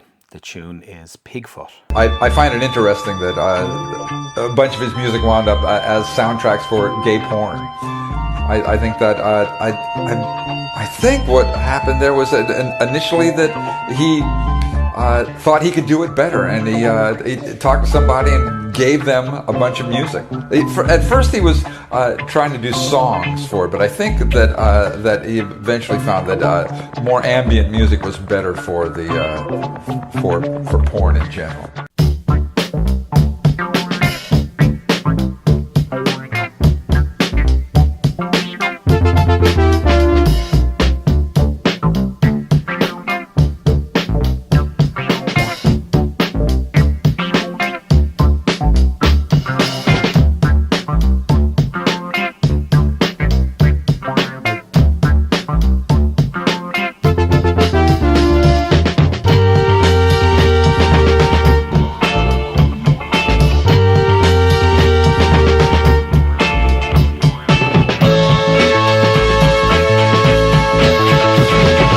Sylvester was a singer-songwriter who moved from LA to the Castro district in 1970. He spent the early part of the 70s performing in counterculture theatre shows with a drag act called the Coquettes. Here's Sylvester talking to Dick Clark about why he likes San Francisco. Where's your home?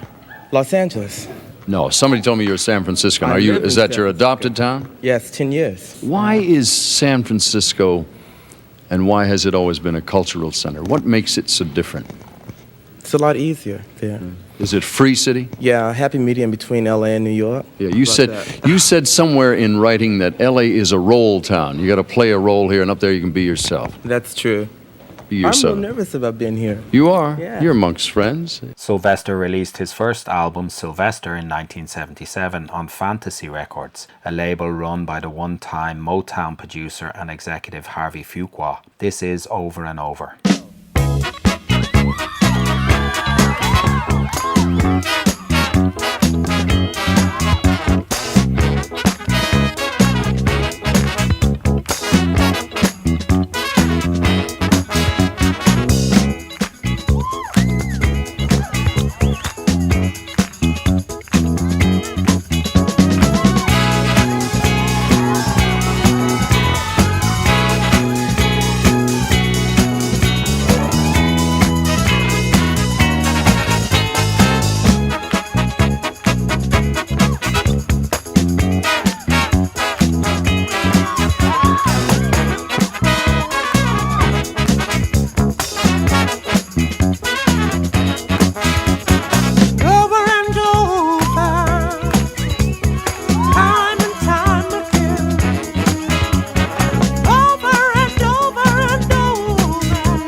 Back to Morris Tandy. One night we were playing at the City Disco in San Francisco, and that's when he met this guy who was a sound guy upstairs, and he introduced him to some of the DJs that were playing in the disco at the time, and shortly after that, Pat brought those some DJ he had met there, some tapes that he had made in the studio. And they started playing Patrick's stuff in the discotheque up there for the kind of high energy, top of the night sort of stuff. And that's where Sylvester was a story that I heard. Was Sylvester was just in the club one night and Patrick's stuff comes on and he turned to whoever he was with and said, "I want that." Patrick Cowley joined Sylvester's groups on keyboards, and in 1978 they had a hit around the world with You Make Me Feel Mighty Real. The influence of I Feel Love is apparent.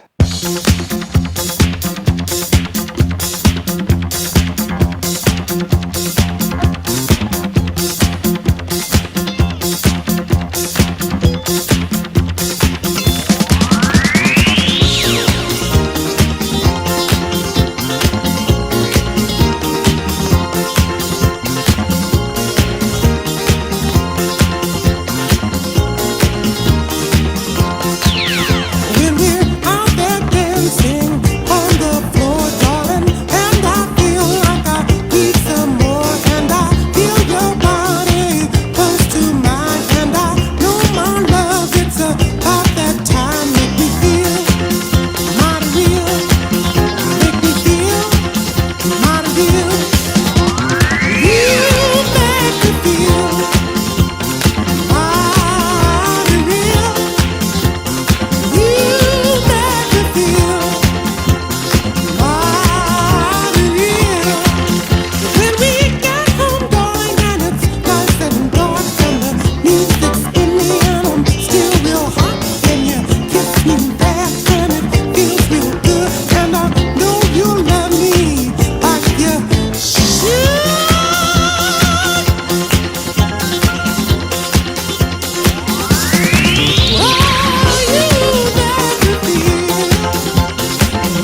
Morris talks about Patrick's production methods. In the studio at the house on Plymouth Street, we had all that synthesizer gear set up and a piano, upright piano, and Pat's drums, my electric guitar and bass equipment. And Pat's fairly quickly evolved his method into starting with rhythm tracks, and he would build up the first couple of passes through the 4-track would have been Patrick just building up rhythm tracks, and he might start with a click or something with the synthesizer that gave him a steady tempo, and then he would add drums on top of it and a ton of hand percussion. And then he created his pieces on top of that. Patrick and Sylvester performed around the world on many tours, and they often collaborated a lot on projects together, including Patrick's song Hi-NRG from 1981.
and 1982's Do You Wanna Funk. Hey, what is this? What is this shit here? Hold up. Hey, who been putting out their clothes on my floor? Who has been putting out their clothes on my floor?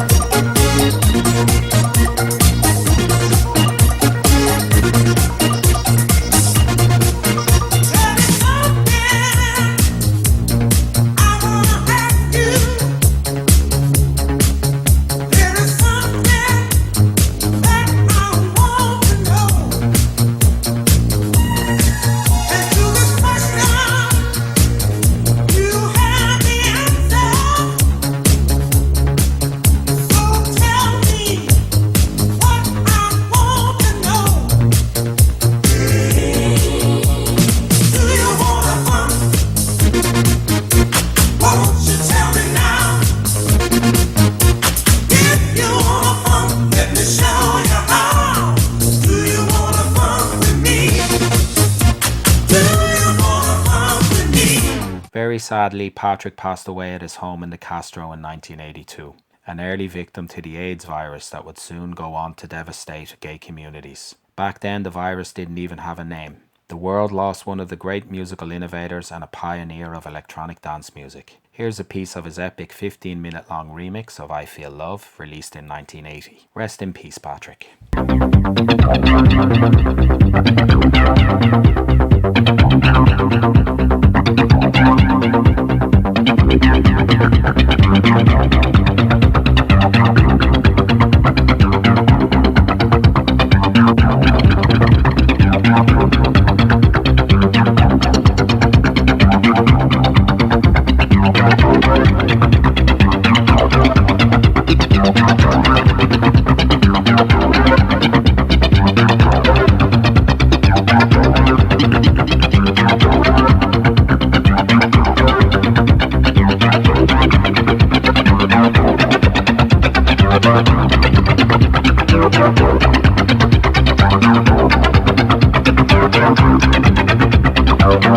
Tragically, Sylvester also succumbed to AIDS in 1988. His husband, Rick Cranmore, had died from the virus the year before. R.I.P. Sylvester and Rick. To end this section on a brighter note, Sylvester's backing singers, Martha Wash and Azora Armstead, known as 2 Tons of Fun, had a huge hit in 1982 as the Weather Girls. This is Paul Schaefer. Yes, Letterman Paul Schaefer. I was arranging in recording studios. Worked for a producer named Ron Dante, and Ron Dante, the producer, was going to produce a Broadway performer and writer named Paul Jabara. So I have a meeting with this guy, and he sings a song called One Man Ain't Enough. And I can see he's got a quirky sense of humor, and he's very over-the-top personality-wise. We cut these songs, nothing really happened. But he was already kind of looking towards that humorous type of disco approach. He calls me up and he says, I loved working with you. Let's write one together. I've got a title for Donna Summer that's going to bring her back. What do you think about this title? It's Raining Men. I said, I'll be right over. And I did. I went right over to his apartment on the Upper East Side. And he had not only the title, but a lot of the key phrases he had all ready to go. All loaded up. Rip off the roof and stay in bed. He was ready to, he had the ideas, and I put them to music. We spent an afternoon working together and had the song. And Donna Summer hated it when she heard it, was insulted by it, hated when it said, hallelujah, it's raining men, because she had become a religious by that time, and she didn't get it. He played it for everybody that he knew, because he knew all the great divas of the time, Barbara, Cher, and all of them hated it. And so he created a group. He said, this is a hit, I don't care.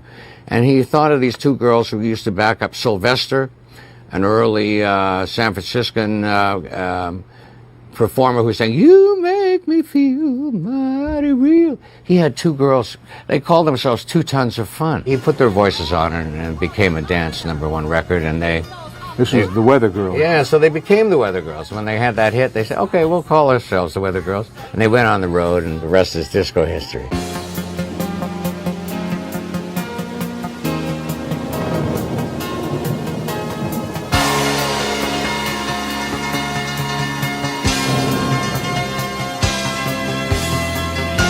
Hi, we're your Weather Girls.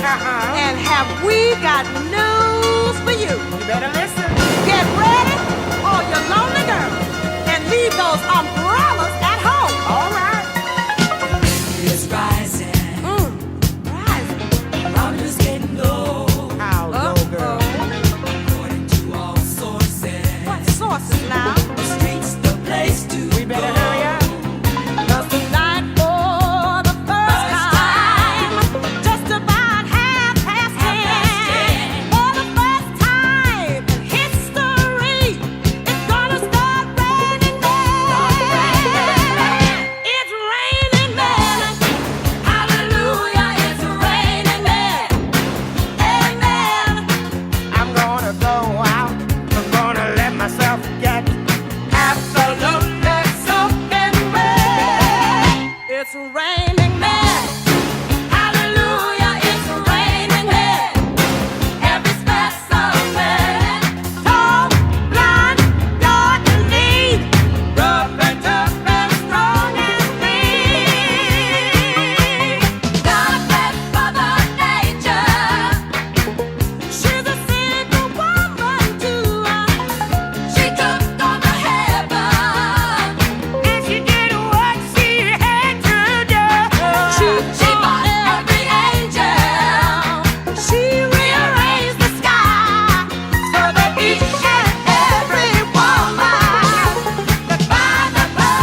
talked about Biddu Apaya in the very first episode of Fencers Funky Sevens. In the late 60s, Biddu left his home in Bangalore in India and travelled overland to England with the goal of meeting the Beatles. No, I started as a singer in India. Okay. And then when I came to England, I realized I wouldn't be able to cut it as a singer because unfortunately they had groups like the Stones and the Beatles and Cliff Richard and all those kind of guys, and they were far better than me. So I decided I better take up writing and producing, and that's what I did. One of Biddu's early successes came in 1973 with The Playthings and a song aimed at the Northern Soul market, Stop What You're Doing.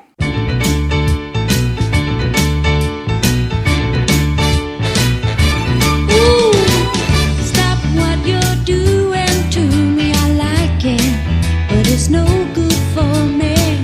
You're the kind that always hits and runs. Then pack your bags when you've had your fun. This time, baby, stop what you're doing to me, I like it.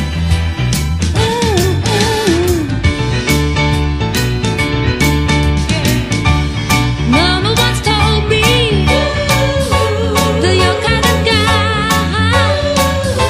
was nothing but trouble, baby, staring me in the eye. I should have known when you took me home, and when you turned the lights down low. My heart said yes, but my mama said no. Oh, stop what you're doing to me, I like it, but it's no good for me. And you're the kind that always hits and runs. Pack your bags when you've had your fun. But not this time, baby. Stop what you're doing to me, I like it. In 1974, he had a huge hit with Carl Douglas, reaching #1 in a dozen countries. This is Kung Fu Fighting.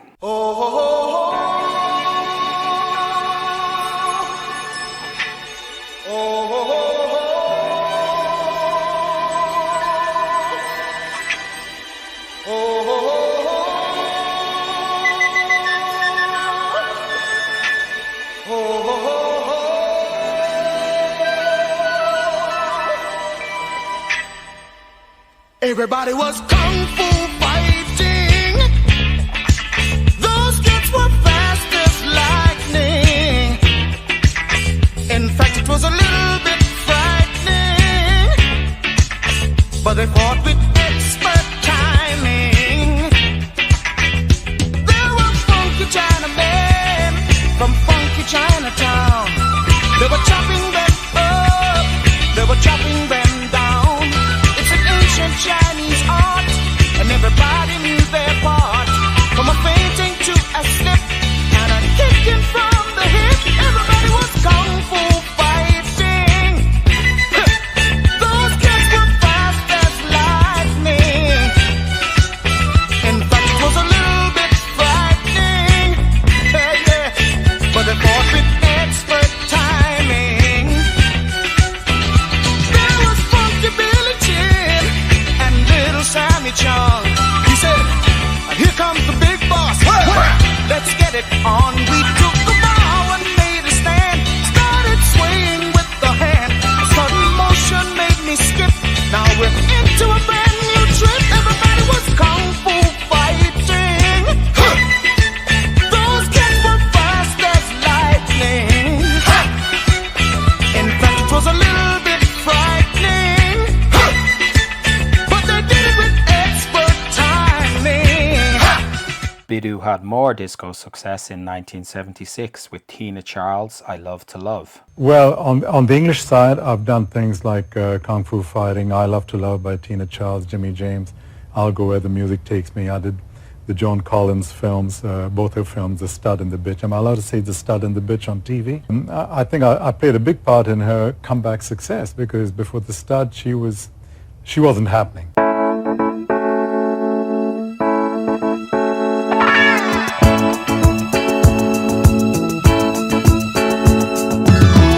I love to love, but my baby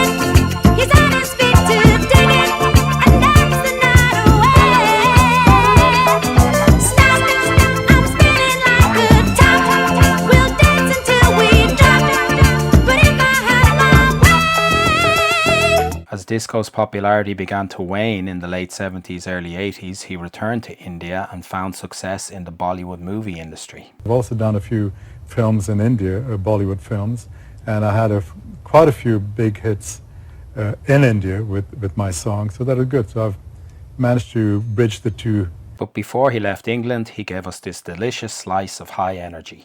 This is Voodoo Man by the Bidu Orchestra from 1979.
Around 1979, two nightclubs opened that would become intrinsically linked to Hi-NRG music. The first was Heaven in London. My name is Jeremy Norman, and in 1979, having run a very successful club called the Embassy Club in Bond Street, I fulfilled my dream of opening London's largest discotheque, which we called an ultra disco, and it was in Charing Cross and became the world-renowned Heaven Club. There's one rather surprising aspect about these people. Almost all of them are men. And that's because Heaven is a gay disco, a night spot for homosexual men. 1,000 people with their shirts off, sweating, screaming, and with the fans and stuff. It was electrifying, and it changed the face of gay London forever. There was no going back once that happened. Won't you take me to heaven? Take me to heaven. Take me to heaven. Take me to heaven. Take me to heaven. Take me to heaven. Take me to heaven. Ian Levine was the resident DJ at Heaven, but here he is talking about the other club, the Saint in New York. Saint opened in 1980 and closed in 1988. It was a huge dome with lasers and holograms, and it held 5,000 men, virtually no women, 5,000 men. They were packed on a Saturday night, all with their shirts off, all with the fans, all screaming and whooping to music. It was an electrifying experience. One regular visitor to the Saint was Irish TV presenter Vincent Hanley, who lived in New York while making his MT USA program. Hi, welcome to the City of Dreams. This is New York and this is Music Television USA. This is one of the Saints DJs, Robert Freerman, talking about a special moment at the Saints opening night. Alan Dodd was the disc jockey, and he made a somewhat lavish production number. It was, I know it used the introduction to Call Me Tonight, and it was building up to something, and all of the house lights went up, so it was very, very bright. at one instant, the lights sank down as the first chord of Donna Summer's "Could It Be Magic" hit, and as that one piano chord, which is "Could It Be Magic" is based on Chopin's 20th Prelude, so it's those in minor key dance chords. All of a sudden, we're out in the stars, and for miles around, there are nothing but stars. And what you heard was everyone in there gasped. It was, there were no cheers, there was a gasp, it was astonishment. For the 20 seconds of those piano chords before the drum kicks in, everyone is basically frozen. And looking up, all there was just brilliantly clear night sky. And this wonderful crescendo of music. And then the song sort of kicked in, the Star Machine moved, and it was unbelievable. That was when the entire crowd cheered insanely, madly. The cheer, and it defies words to tell you the amazing just rush of excitement. It was extremely intense. It was so unbelievably exciting. It was far more real than you could have guessed. Felt like being out on the field. What comes to mind is something like Stonehenge, like being because of the round nature of Stonehenge, being like on a plain or a field dancing. But that moment was truly spectacular. The gasp, more than anything else. I've never heard anything like it before or since. 3,000 people gasping at once. It's not the usual thing.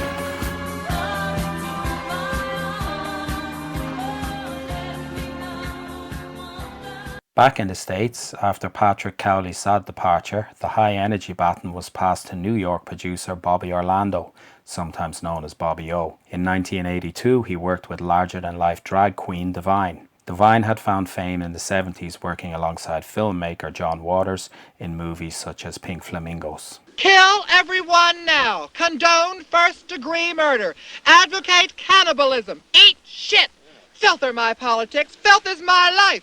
Take whatever you like. The song is Native Love, Step by Step, featuring Bobby on vocals for the chorus. In the making of this podcast, I've read a lot about the origins of house and techno and other electronic genres, and this song never comes up.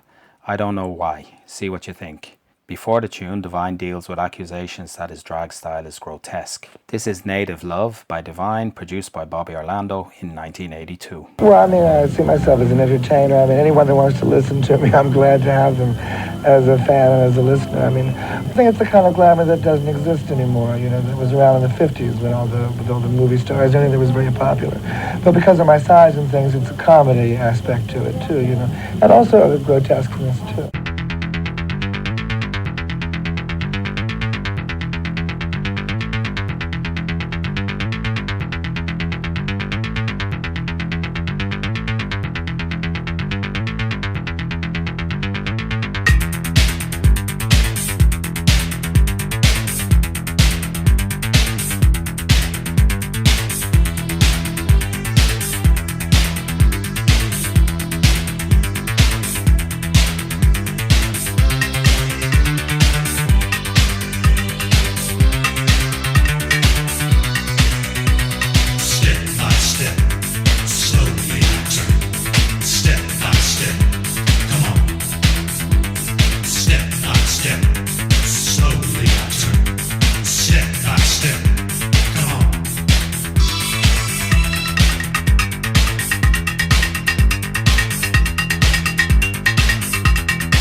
Although Bobby Orlando is still around, I couldn't find any audio interviews with him at all. So if you hear this, Bobby, how about an interview? This is Passion by the Flirts, a girl group Bobby put together, also from 1982. Bobby Orlando is our producer.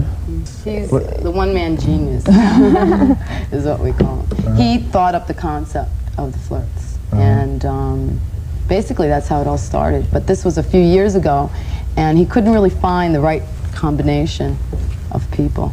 So And we came along. Year.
And this is Take a Chance on Me by Waterfront Home, another group created by Bobby Orlando, featuring Christina Cristioni and Tony Casso on vocals, from 1983. And I go upstairs and there's Joe Lodato and Bobby Orlando. I introduced myself. I had my headshot with me. I handed them my headshot and my resume. And then they said, well, we'd like you to sing something. And I had stuff ready for Broadway. And I said, okay, what would you like? And they said, well, we want to play you this record. So they dropped a needle on the record, said, can you sing this? And I said, yeah, let me hear it just one more time though. And so they did it again. And then I sang it back and there was just silence in the room. And then they got another record and they dropped the needle on that record and said, can you sing this? And I said, yeah.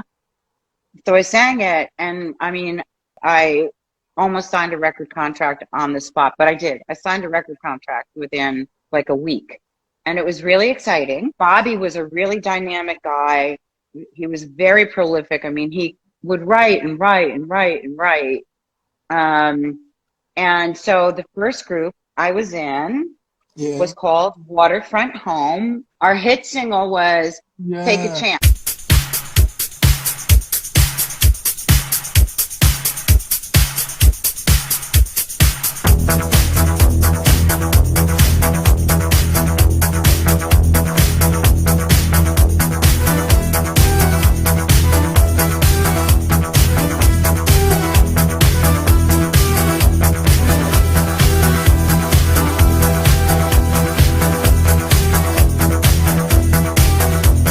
Listen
Ian Levine got into producing records in 1975. His first song was a Northern Soul number, Reaching for the Best by the Exciters. 51 years of DJing, playing Northern Soul. And that's the sound that made me start making records. My first record in 1975 was by the Exciters, who were an American black group who had hits in America, big hits, and they then faded from grace. So I brought them back with a song called Reaching for the Best, released on 20th Century Records, which was my first song I ever wrote. It was my first hit. I made it with one of the Exciters, the man in the Exciters was for 3 girls and a man.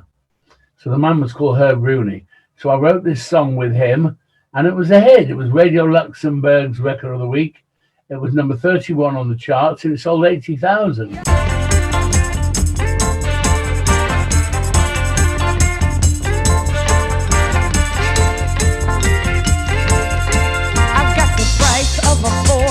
Looking for a Rolls Royce, I want an evening gown. I can't afford a house dress.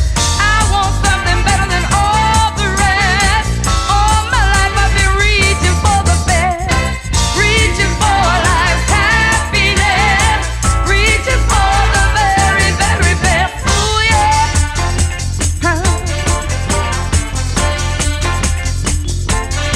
I want a bucket full of money, but I don't have a pocket full. I gotta be a star.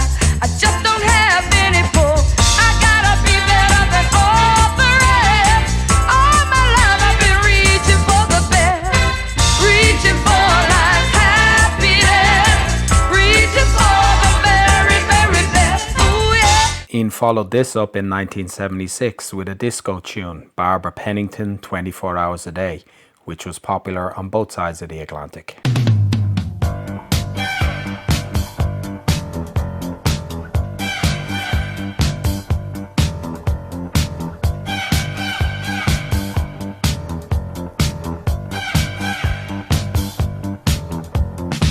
Hey baby, I give to you all the time I can, 'cause I want you to be my full-time loving man.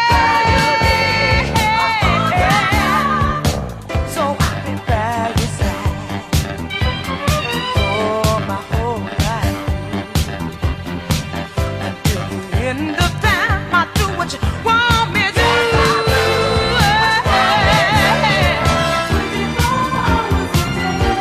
No matter what time it is, I can't stay away. I'm loving you. No matter what time it is, I can't stay away. No, no, no, no. All night they can't stay away.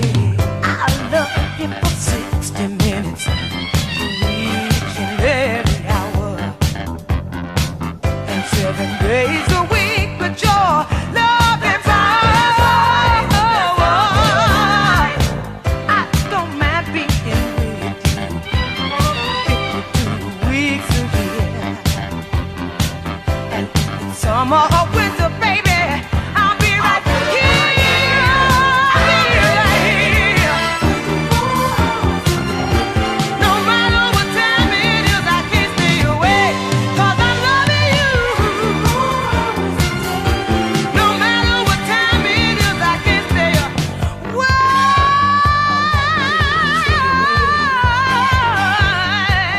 Later in the 70s, he teamed up with a new production partner, and I was delighted to learn this fact, Irishman Fiachra Trench from Drogheda. Ian Levine came to me. He was looking for an arranger for tracks he was producing with Tyrone Ashley, Evelyn Thomas.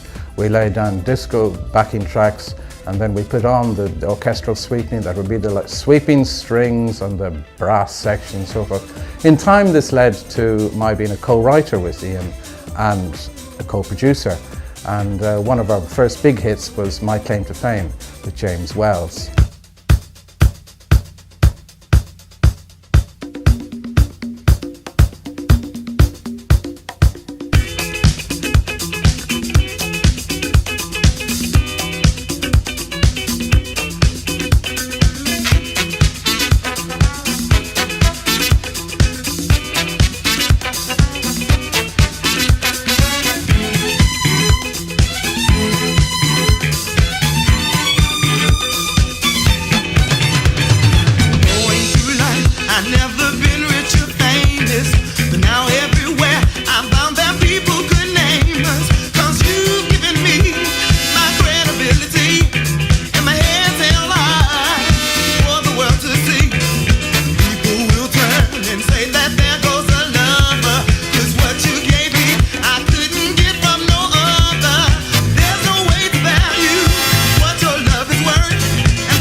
Then we worked with 7th Avenue, Eastbound Expressway, Croisette. Then disco, it was said, had sort of taken a bit of a dive. But Ian stuck to it. He believed that there was a life there. And within a matter of a few years, we came up with the Hi-NRG concept. James Wells' My Claim to Fame came out in 1978. As disco sales took a dive at the end of the 70s, Ian returned to DJing, starting his residency in Heaven in 1979. America decided disco was dead and they turned their back on it. In 1979 there was a big slump in disco sales and all the record companies stopped putting out disco records, and I had to go back to DJing again, which was my first form of making a living, and I was there at the beginning to open Heaven on December the 6th, 1979. By early 1983, Ian was eager to get back to making records. And we were buying all our records from a record shop in Soho in London called Record Shack in Berwick Street.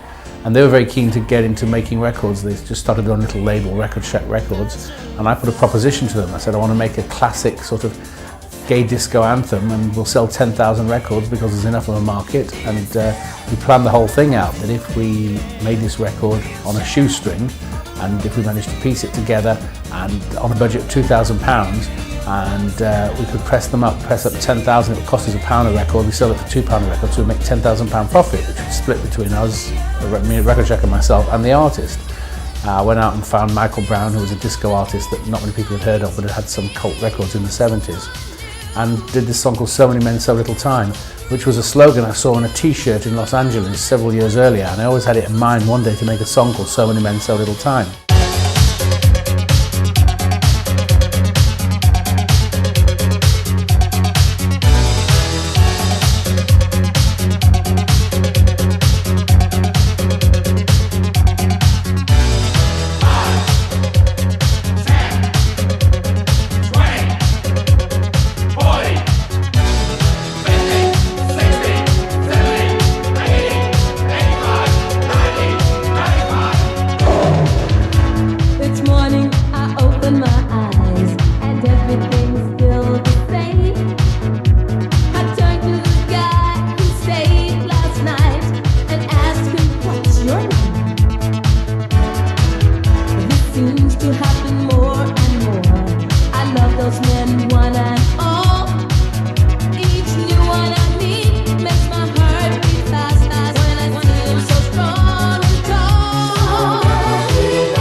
Soul Many Men singer Michael Brown has had an interesting life. Her first professional break was in What Else But the Musical Hair.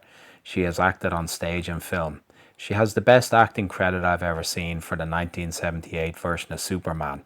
Non-speaking 8 reporter in a scene following the first Superman spotting. She was in Rollerball. She appeared in the pilot episode of The Sweeney. She has been on Wife Swap. She was a member of the 3 Degrees for a while. She is a mother to 80s pop princess Sunita, who we'll hear from later. And she went out with David Bowie. And of course, her name is Michael. I'm actually named after the Archangel. My agent said, first of all, we've got to get you a stage name because, if they call you Michael, people will think you're a boy. And I was like, they're not going to think I'm a boy. It's like Michael's a girl's name anyway. Saul's daughter was named Michael. And she was saying, who is Saul? And I was saying, it's like he was King David's father, he was the guy before King David. He's like David married his daughter. And it's like King David married Saul's daughter, but I don't know King David and Saul. I said, it's in the Bible. And she said, oh, you're going back then. And I was like, yeah. And I said, I can't change my name because my family won't know who I am when I get to be famous. So what we did is change the spelling. So instead of it being, but on my passport and everything is spelled M-I-C-H, just like a boy's name, what we think is a boy's name. But we changed the spelling to M-I-Q-U-E-L, so that the K, Q-U-E-K, so it's Michael. For Levine and Fiachra's next move in 1984, they decided to define the genre they were working in with Evelyn Thomas's Hi-NRG. This fast disco music, when being reviewed by Billboard magazine, was given the label Hi-NRG. So the genre was now called Hi-NRG, and we decided that we would write a song, Hi-NRG, which fortunately became an anthem for that music. And found my old Northern Soul artist Evelyn Thomas, who I'd had quite a few Northern Soul and disco records with, and get her in from America, something I couldn't have afforded to do earlier on.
Hi-NRG was a great success, selling 7 million copies. Ian also worked with movie soundtrack legend Hans Zimmer to make house music in the UK 6 months before anyone in the UK had ever heard of house music. This is On the House by Midnight Sunrise. In the Hi-NRG era, I started working with Hans Zimmer. Hans Zimmer, who won many Oscars for The Lion King and for Gladiator. You know, he was very famous. You heard of Hans Zimmer. So Hans Zimmer was my co-producer and songwriter when we made the first ever English house record, which was On the House by Midnight Sunrise, featuring Jackie Rowe. That was a huge record, and that was 5 months before the first ever house record, Love Can't Turn Around, by Farley Jackmaster Funk, featuring Dawel Pandey. That was 5 months later it was ever a hit. So I was there at the very beginning of house. I did this On the House record.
But Ian Levine wasn't the only Hi-NRG producer in town.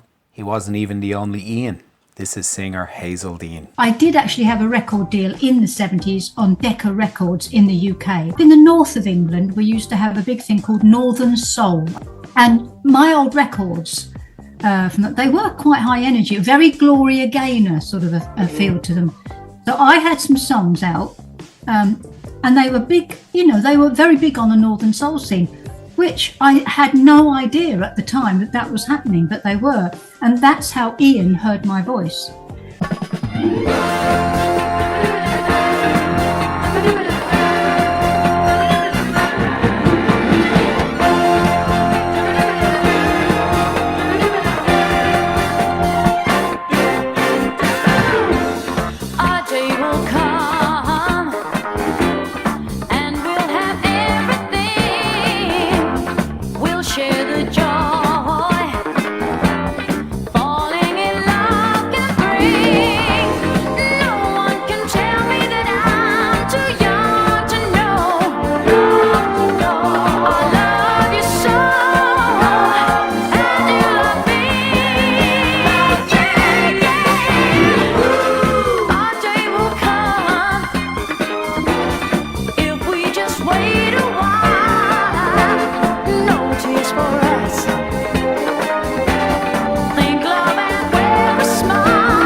So going back now to the 80s, he presented me with a song, this track, Searching. He sent it to me and he tried it out with a couple of people. It wasn't sort of working for them. It was just so, it was early 80s, 83. It was just so different from anything else I'd ever sort of heard. It was so different from everything else that was going on. I just loved it. I thought it was different, unusual, and yeah, I was very keen to sing that track. So Ian and I met up. He came to my home at the time, and we set up going into the studio to record Searching. So that's how that sort of situation came about. And yeah, we recorded it in May of 1983.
Our Day Will Come is from 1976 and Searching was released in June 1983. The Ian in question is Ian Anthony Stevens. He talks about how he met his production partner Winston Sella. And I looked in the music magazines, at the back of the magazines, musicians used to advertise their services, if you like, and there was somebody said he was a musical arranger and keyboard player. He listed the synthesizers he had, and I knew at the time through reading things that Patrick Cowley had used the Prophet 5 synthesizer on most of his records. And so this arranger had this Prophet 5 synthesizer, so I thought, I'd call him and see if he'll help me make a record. And so I called him up and I went to see him. He had tons of gear, he was actually, and he was an arranger and he worked on lots of dance music. And so I thought he's the right person to ask to help me. So I sang him some songs that I'd written, and I was going to record 2, but only got round to recording 1, and one of those was Searching, which ended up with Taste of Being. I sang him the song and said, "Is it any good?" And he said, "Yeah, I think it's good." I wasn't totally convinced by that point. And he had the latest Linn drum machine, which was this was the Linn Mark II drum machine, which is transformed dance music. There was a Linn Mark I, which had a very muddy, heavy sound, which was used to a degree, but the Linn Mark II is what everybody started using, and then was used on every record, virtually every dance record in that period of the 80s. So he had all the latest equipment, so I thought he was the ideal person to help me. After Searching, Ian updated the sound of another legendary Northern Soul group.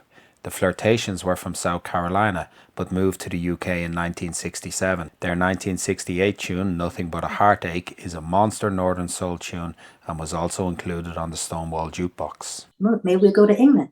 And when we got here, we found out there weren't any girl groups here. Just another group called, I think, the Paper Dolls and ourselves. So that was better for us. We made the right decision, No idea what Northern Soul was until years later. We found out that we were really popular on Northern Soul. Now, we had played some of the clubs. Wigan Casino was the big club that would have all the artists. They'd bring artists over from America.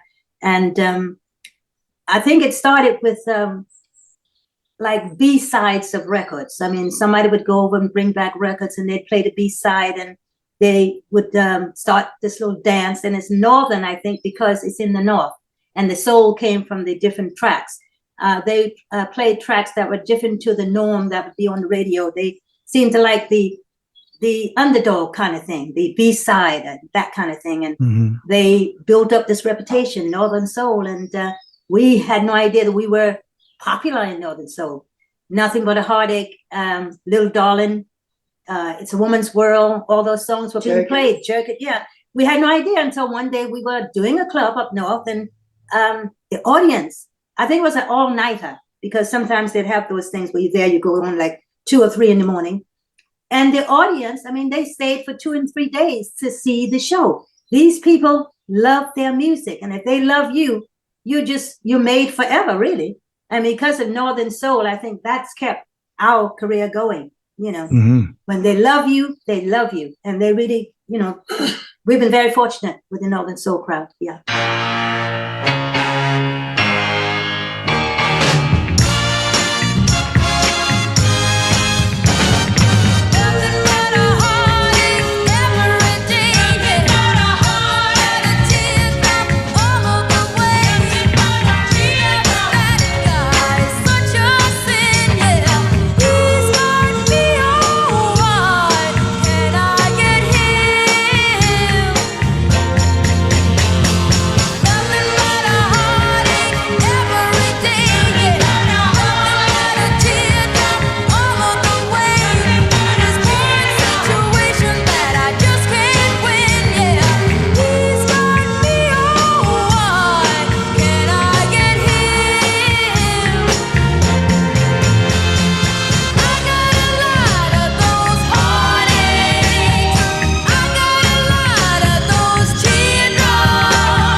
This is Earthquake by The Flirtations, released in autumn 1983 and produced by Ian Anthony Stevens.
There's nowhere to run, there's nowhere to hide.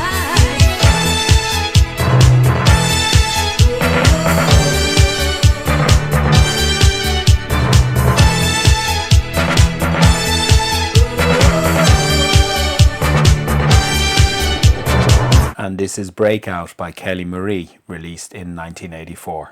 As far as production is concerned, I probably prefer, the first record I did where I was actually pleased with the whole process and the end result was probably Kelly Marie's Breakout, which I got to do. That was probably the one that I listened to, and I think, there's nothing in that record that I would have changed if I could have gone back to it.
And don't forget the band who sold more t-shirts than records. Released in October 1983, Frankie Goes to Hollywood's debut single Relax was a worldwide hit. This is producer Trevor Horn. It never occurred, funny enough, it never occurred to me that it was a dance record. And that sounds absurd now.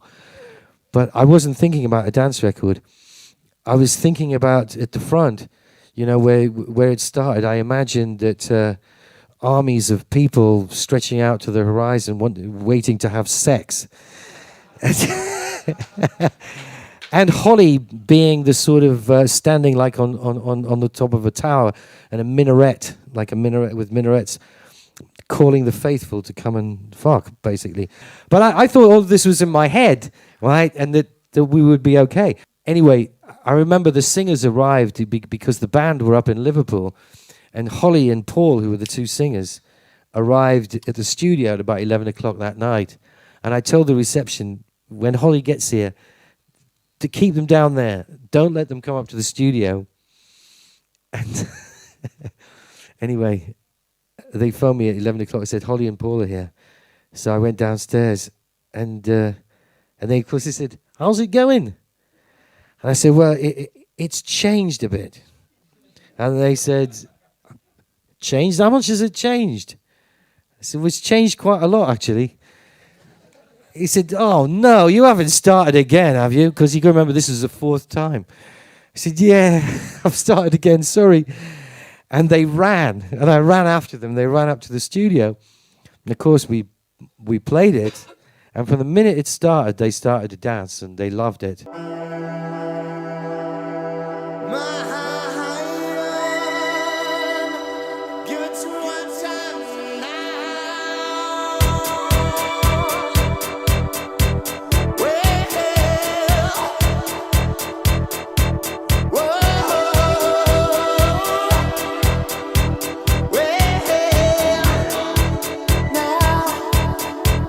Relax, don't do it when you wanna go do it.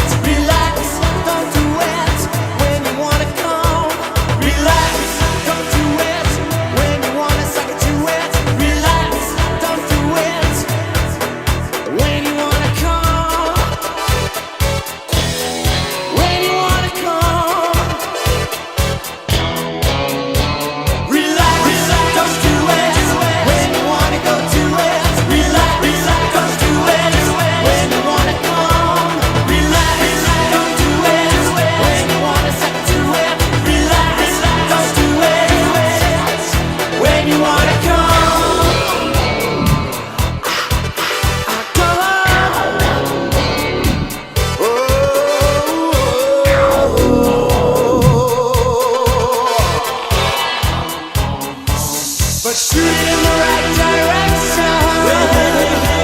Making it your intention. Live those dreams, scheme those schemes. Gotta hit me, hit me, hit me with those laser beams.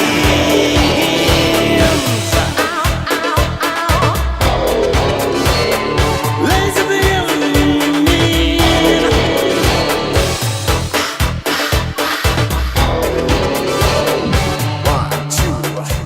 Pete Waterman had spent the first part of the 70s DJing in his hometown of Coventry when he decided to make a move to the big smoke. 1974. It was the year that I started full-time in the record industry.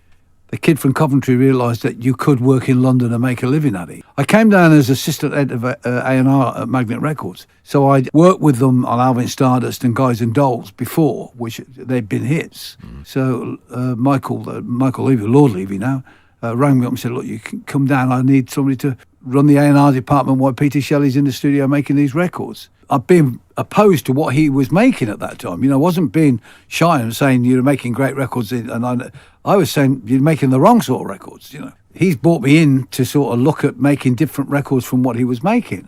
You know, the first record I bought in was Hurt So Good by Susan Cadogan, which went to number 2. Don't you know that it hurts so? Don't you know that it hurts so? Don't you know that it hurts so? It hurts so good. This is what he brought me in for. Yeah. So suddenly he's become a reggae label. It's got what Alvin Stars does, Guys and Dolls and reggae. It's like he's sitting thinking, what have I brought in here? What is going on? As part of Magnet Records, he was involved in the early two-tone ska scene. But around 1983, he decided to strike out on his own. When I'd left Magnet and gone on my own and doing anything to make a living, Ken, I had to pay the rent. I was doing lots of things, promotion, a bit of A&R. And in 83, I happened to be working for Universal because I'd been involved with the specials. And they'd taken me on as a consultant at Universal, well, it was MCA in those days. Yeah.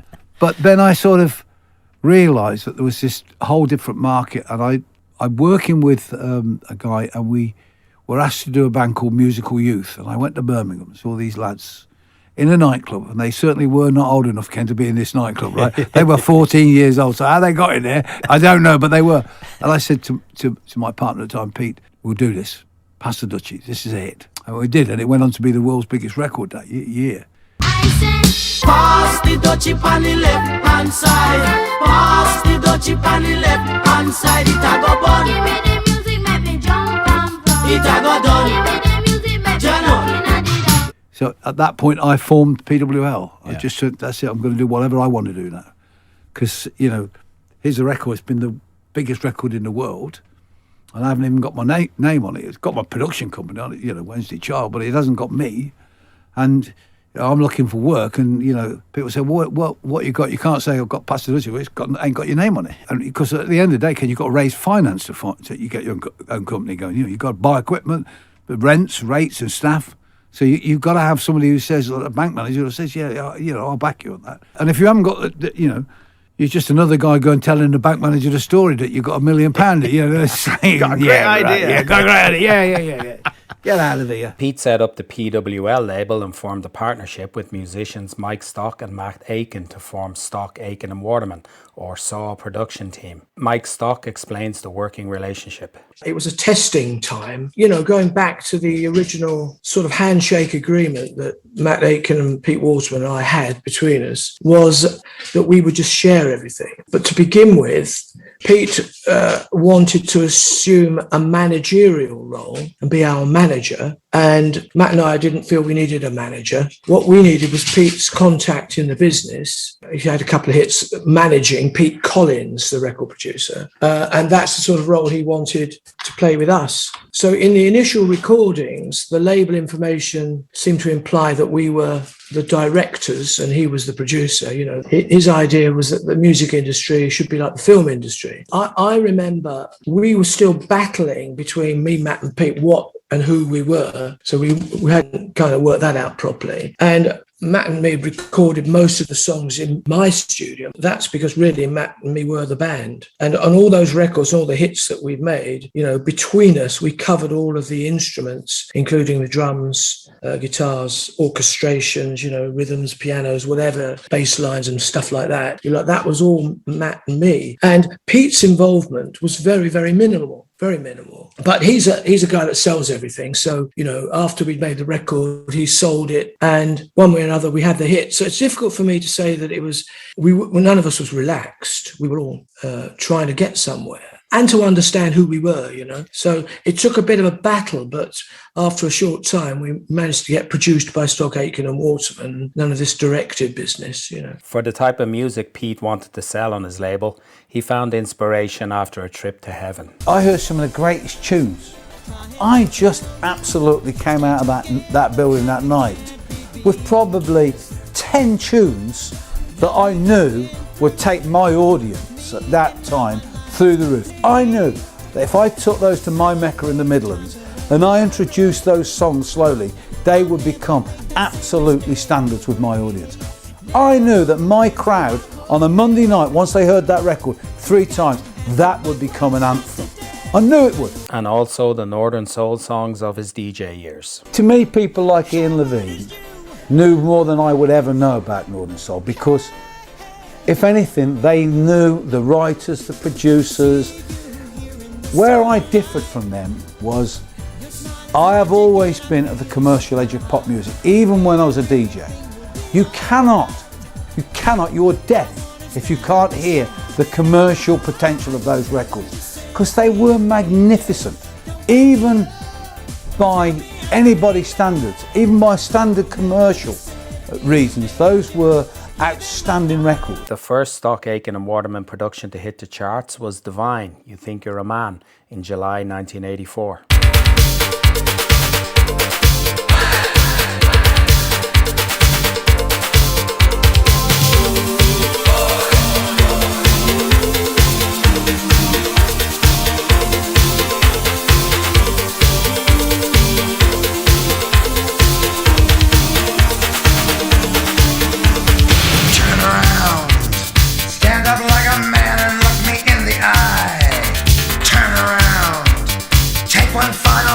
What you've left behind, then walk away from the greatest lover you have ever known.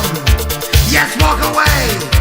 You're telling me that you can make it on your own, by yourself, all alone, without my help. Mister, you just made a big mistake. You think you're a man, but you're only a boy. You think you're a man, you are only a toy. You think you're a man, but you just couldn't see. You weren't man enough to satisfy me. Quickly followed by their first top 10 entry, Hazel Dean's Whatever I Do, also in July 1984.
Their first #1 was You Spin Me Right Round by Dead or Alive in March 1985.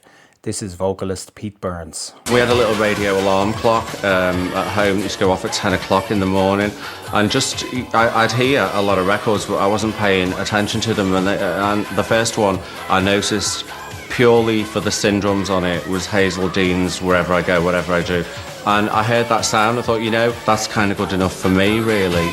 Rockets, rockets, rockets, rockets.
Stock Aitken and Waterman Productions would go on to dominate the pop charts in the second half of the 80s. From 1984 to 1993, the pop production team of Stock Aitken and Waterman scored 13 #1 singles, over 100 top 40 hits, and were crowned the best songwriters in the country 3 years running. They became famous for their trademark sound, their upbeat hits, and their loudmouth leader. From their studios in southeast London, they plan to take over the pop charts and create a British Motown for the 1980s. I think I actually said that very early on. This is like Tamla Motown, you know. They've got Kylie and Jason, and she's their Diana Ross. There was Kylie Minogue.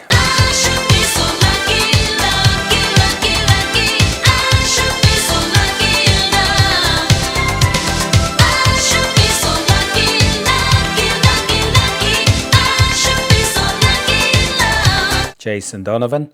Kylie and Jason played Scott and Charlene on the hugely popular soap opera Neighbours.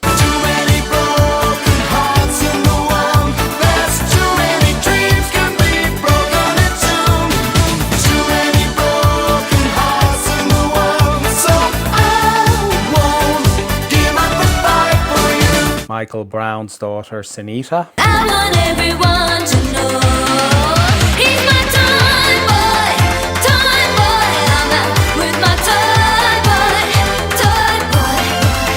Sonia. Nothing's gonna stop me now, and I don't wanna talk it over.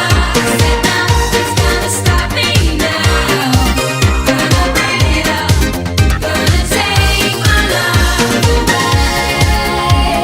Yeah, yeah. And of course the Rick rolling meme king, Rick Astley. Never gonna give you up, never gonna let you down, never gonna run around.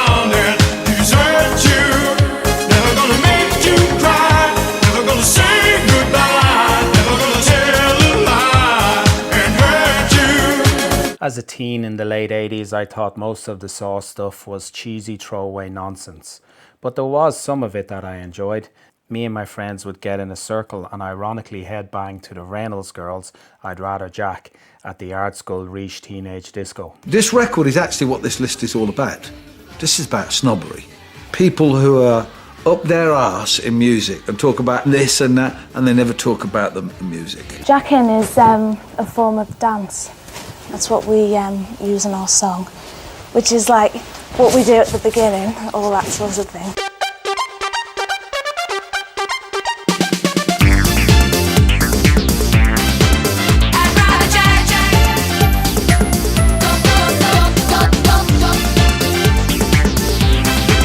I'd rather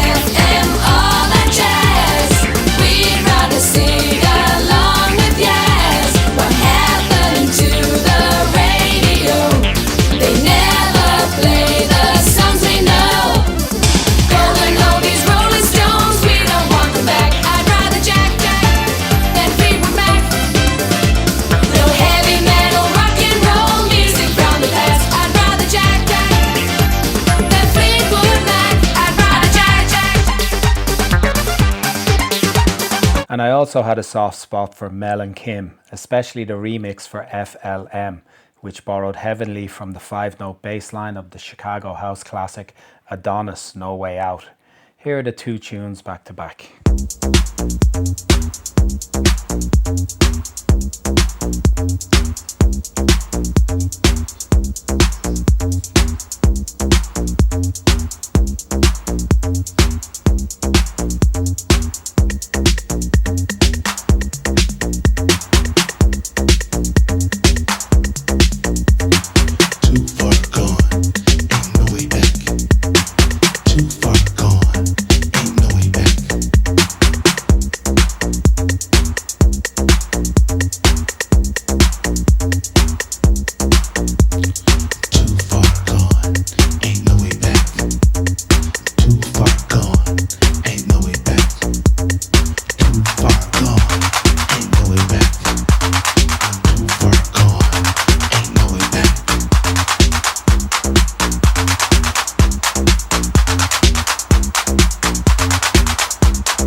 Jack Morales was from France but moved to the States to get into the disco business.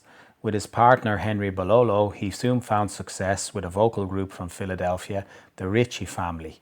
This is Brazil, a hit in 1975. He was the money guy and he was the idea guy, but I would not ever underestimate his ideas because they worked. They worked with village people, they worked with us. And in as much as we had some problems with Jacques, you know, his attitude and his just being a little bit too hands-on as far as he knew what sound he wanted, but he couldn't sing, he couldn't play an instrument, but he could tell you what he wanted. And when he heard it, he could say, that's it.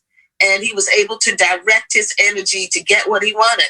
And all these years later, you know, even though we had some problems with Jacques, I can say that the music we did with him stood the test of time.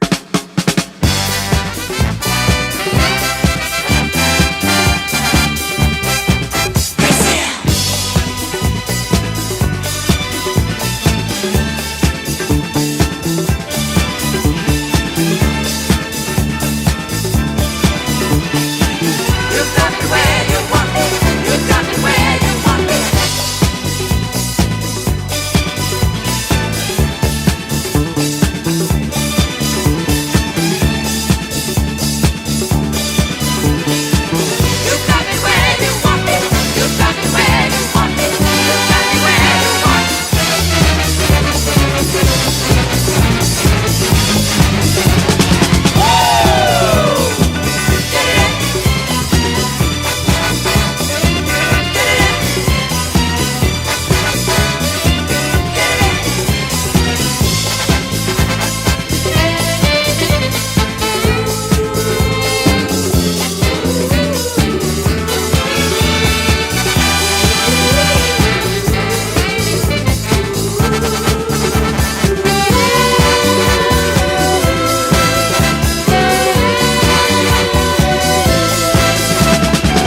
Morales and Bololo would also go on to produce other singers. This is I Love America by Patrick Juvet from 1978. Surprise, this handsome young gentleman here is Patrick Juvet, who has a tremendous record out, which is getting nice and tasty around the British discos at the moment. Patrick, welcome to Great Britain. Thank you. Have you noticed, you've probably been to the studios, any difference in studio techniques from France to England at all? I think the studio are the same in France, but maybe in London are the best musicians, I think. Great. Well, may I say in your language, amusez-vous en Angleterre? Oh, merci, Monsieur Harry Monster. Oh, this boy's going to go far in the business.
But of course, Jacques and Henry's biggest success was with the Village People. Here's their anthem of gay empowerment from 1979, Go West. The name Village People came from the inspiration that was given to the French producer who came over from France, who did not have a great command of the English language, but saw a lot of people dressing up in these different costumes in Greenwich Village, and he thought that he could put together a male troupe of singers and dancers that could represent male images. He loved the United States. All right.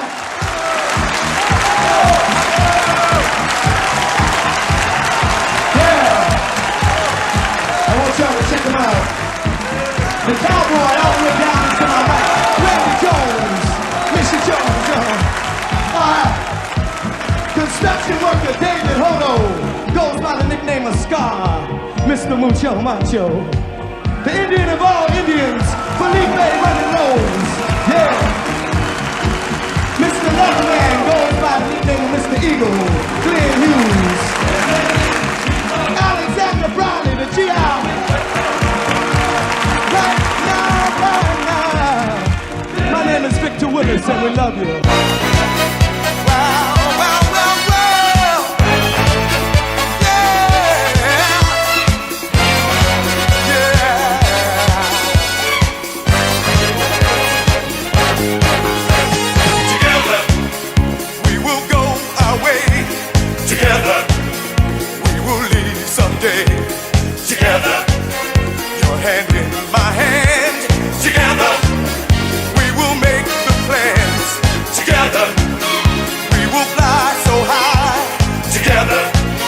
Tell our friends goodbye.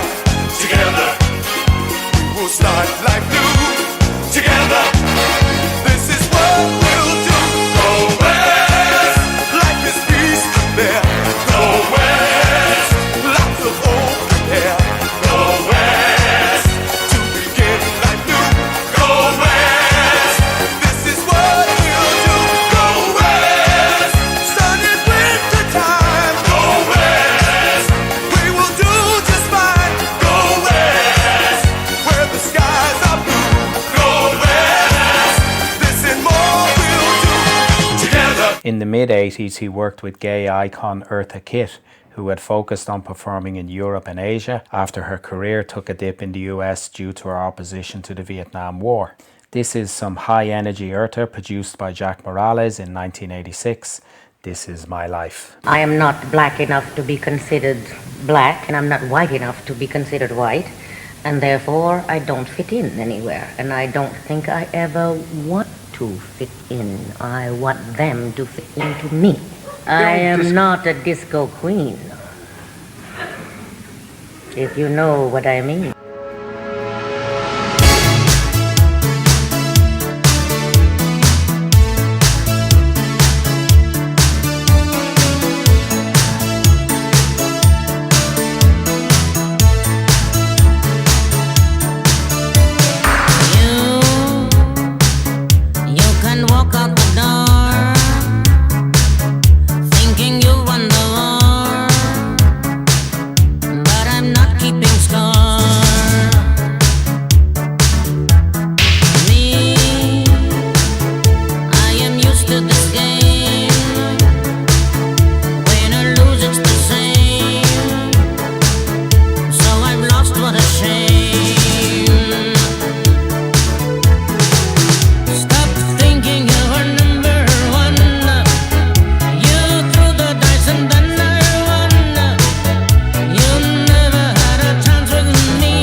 Please check out the interview where I took those clips from between Terry Wogan and Eartha Kitt on YouTube.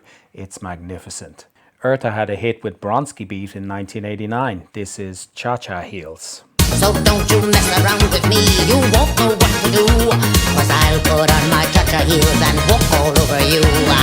Give me cha-cha heels. All I want is cha-cha heels. Give me cha-cha heels. If I don't get my cha-cha heels, I'll walk all over you.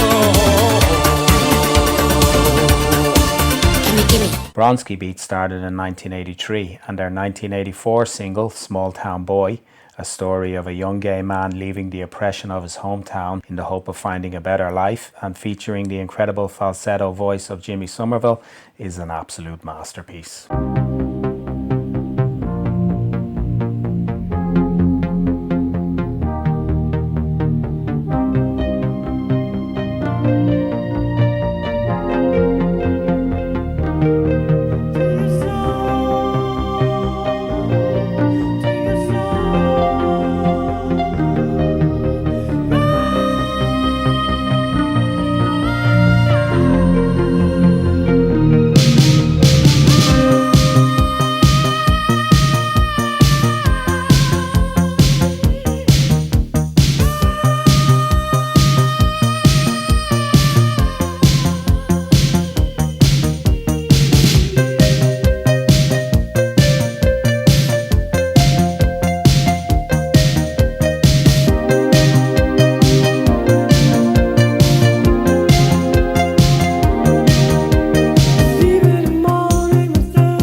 Jimmy Somerville soon left Bronski Beat to form the Communards. In light of the AIDS crisis that was tearing through the gay communities at this time, their cover of Harold Melvin and the Blue Notes, Don't Leave Me This Way, in 1986, reflects on many deeper levels. Well, it's really because the whole thing, the way that the media has really treated people who die from AIDS, it's either they're kind of like seen as junkies or just like queers or people who are actually outsiders. It's like it's never actually seen as like people who are actually just like people, human beings, and we want to do it from a kind of like passionate angle to show that it's actually people who are dying. It's not just statistics and figures, it's actually people who are dying. And also like people who sort of have friends and relationships and who do the same everyday things that everyone else does.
Speaking of leaving bands, after he left Depeche Mode and Yazoo, Vince Clarke started Erasure with vocalist Andy Bell.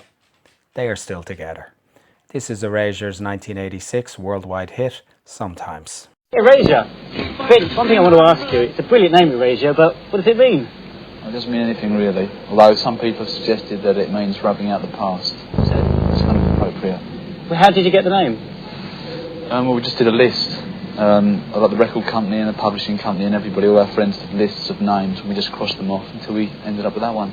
It's almost about kind of a love affair, and it's like it's about really how far you can take that love affair and how it affects you inside and what it does to your emotions.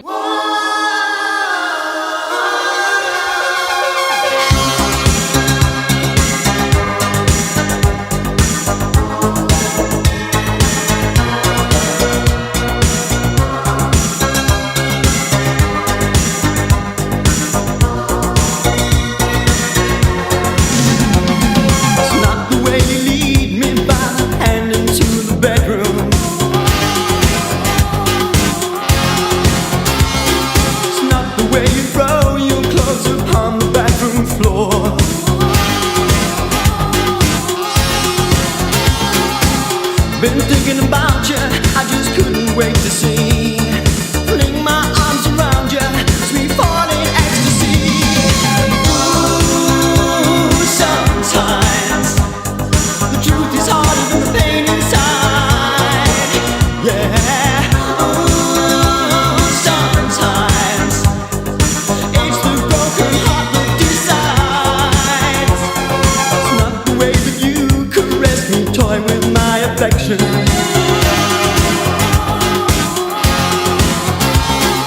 not my sense of emptiness you fill with your desire.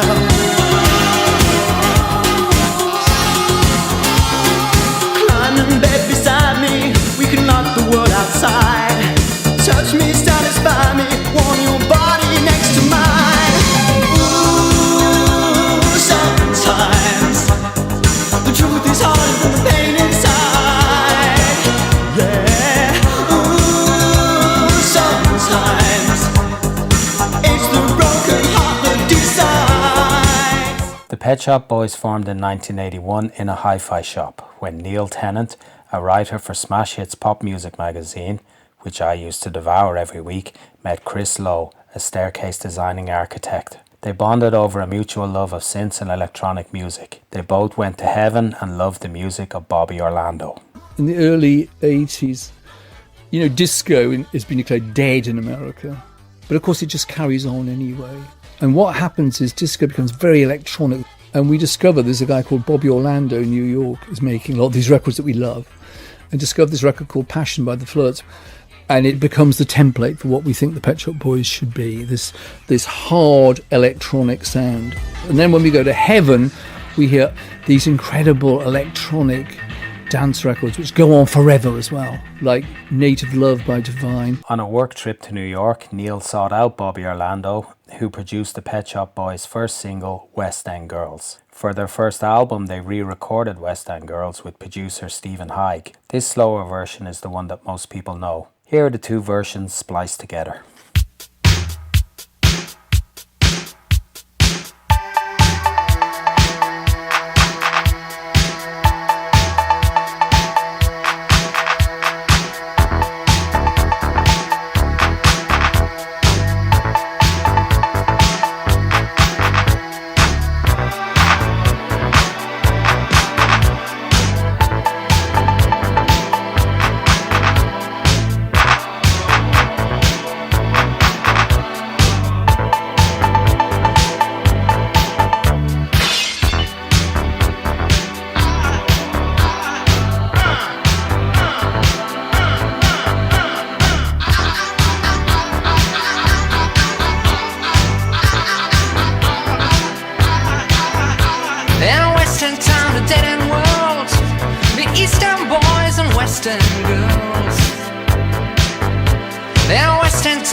Sometimes you're better off dead. There's a gun in your hand, it's pointing at your head. You think you're mad, too unstable, kicking in chairs and knocking down tables in a restaurant in a West End town. Call the police, there's a madman around, running down underground to a dive bar in a West End town. In a West End town, a dead end world, the East End boys and West End girls. In a West End town, a dead end world, East End boys and West End girls.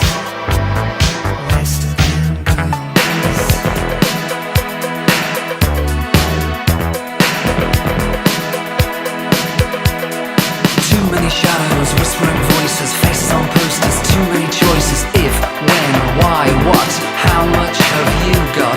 Have you got it, do you get it? If so, how often? Which do you choose, a hard or soft option? In a West End town, a dead end world, the East End boys and West End girls. In a West End town, a dead end world, the East End boys and West End.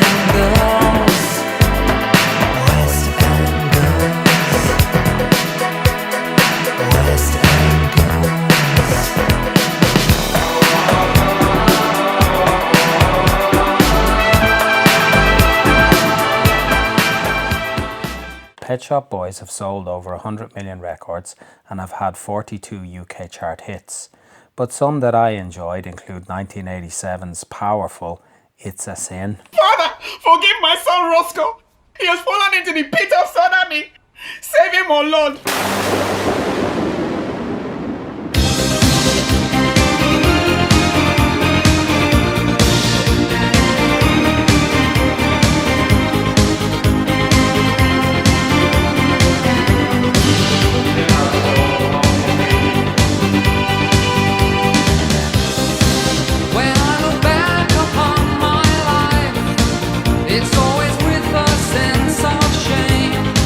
I've always been the one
and their collaboration with another queer icon, Dusty Springfield. What have I done to deserve this?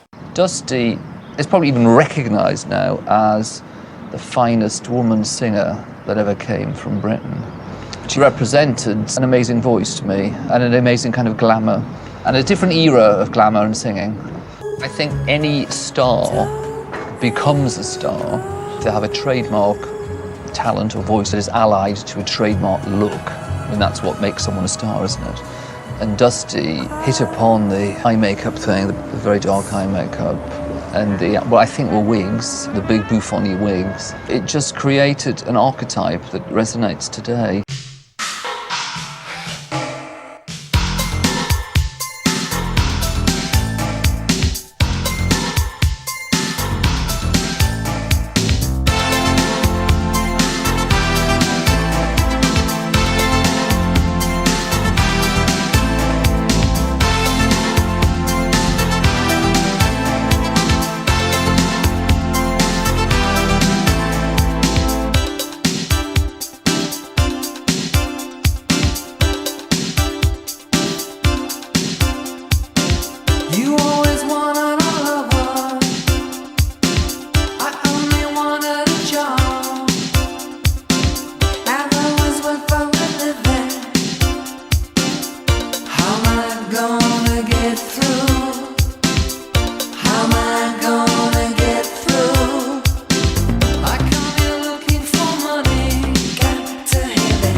In 1989, their record company paired them up with Liza Minnelli to bring our Hi-NRG journey full circle. He was in New York talking to their record company. Liza was actually on the same label as Bros, and they started talking to him about, by the by, they'd signed Liza, and they were looking for producers.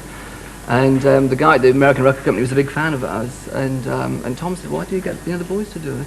And he came back to England and said, "You'll never guess who wants to work with you." I said, "Who?" And he said, "Liza Minnelli." Well, really, it wasn't just thrust upon you. You heard him and decided you wanted to work with him? I had heard a song called Rent. I love you pay my rent. Yeah. And I had asked I said, "Who is that? And who wrote that? And who's singing that?" They said, "These two guys." So I said, "Well, what do they call them?" They told me the Pet Shop Boys. Then there's like an intermission of a couple of months. Now I hear that maybe the Pet Shop Boys will do my album, produce it and write it, and I just went crazy. I thought it was so wonderful.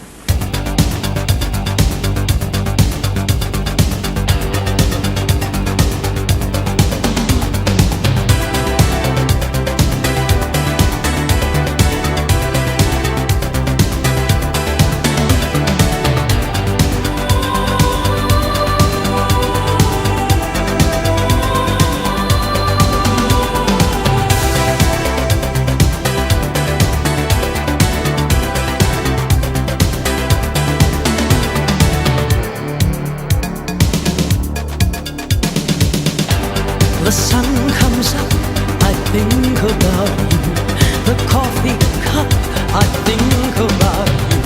I want you so, it's like I'm losing my mind. The morning ends, I think about you. I talk to friends and think about you.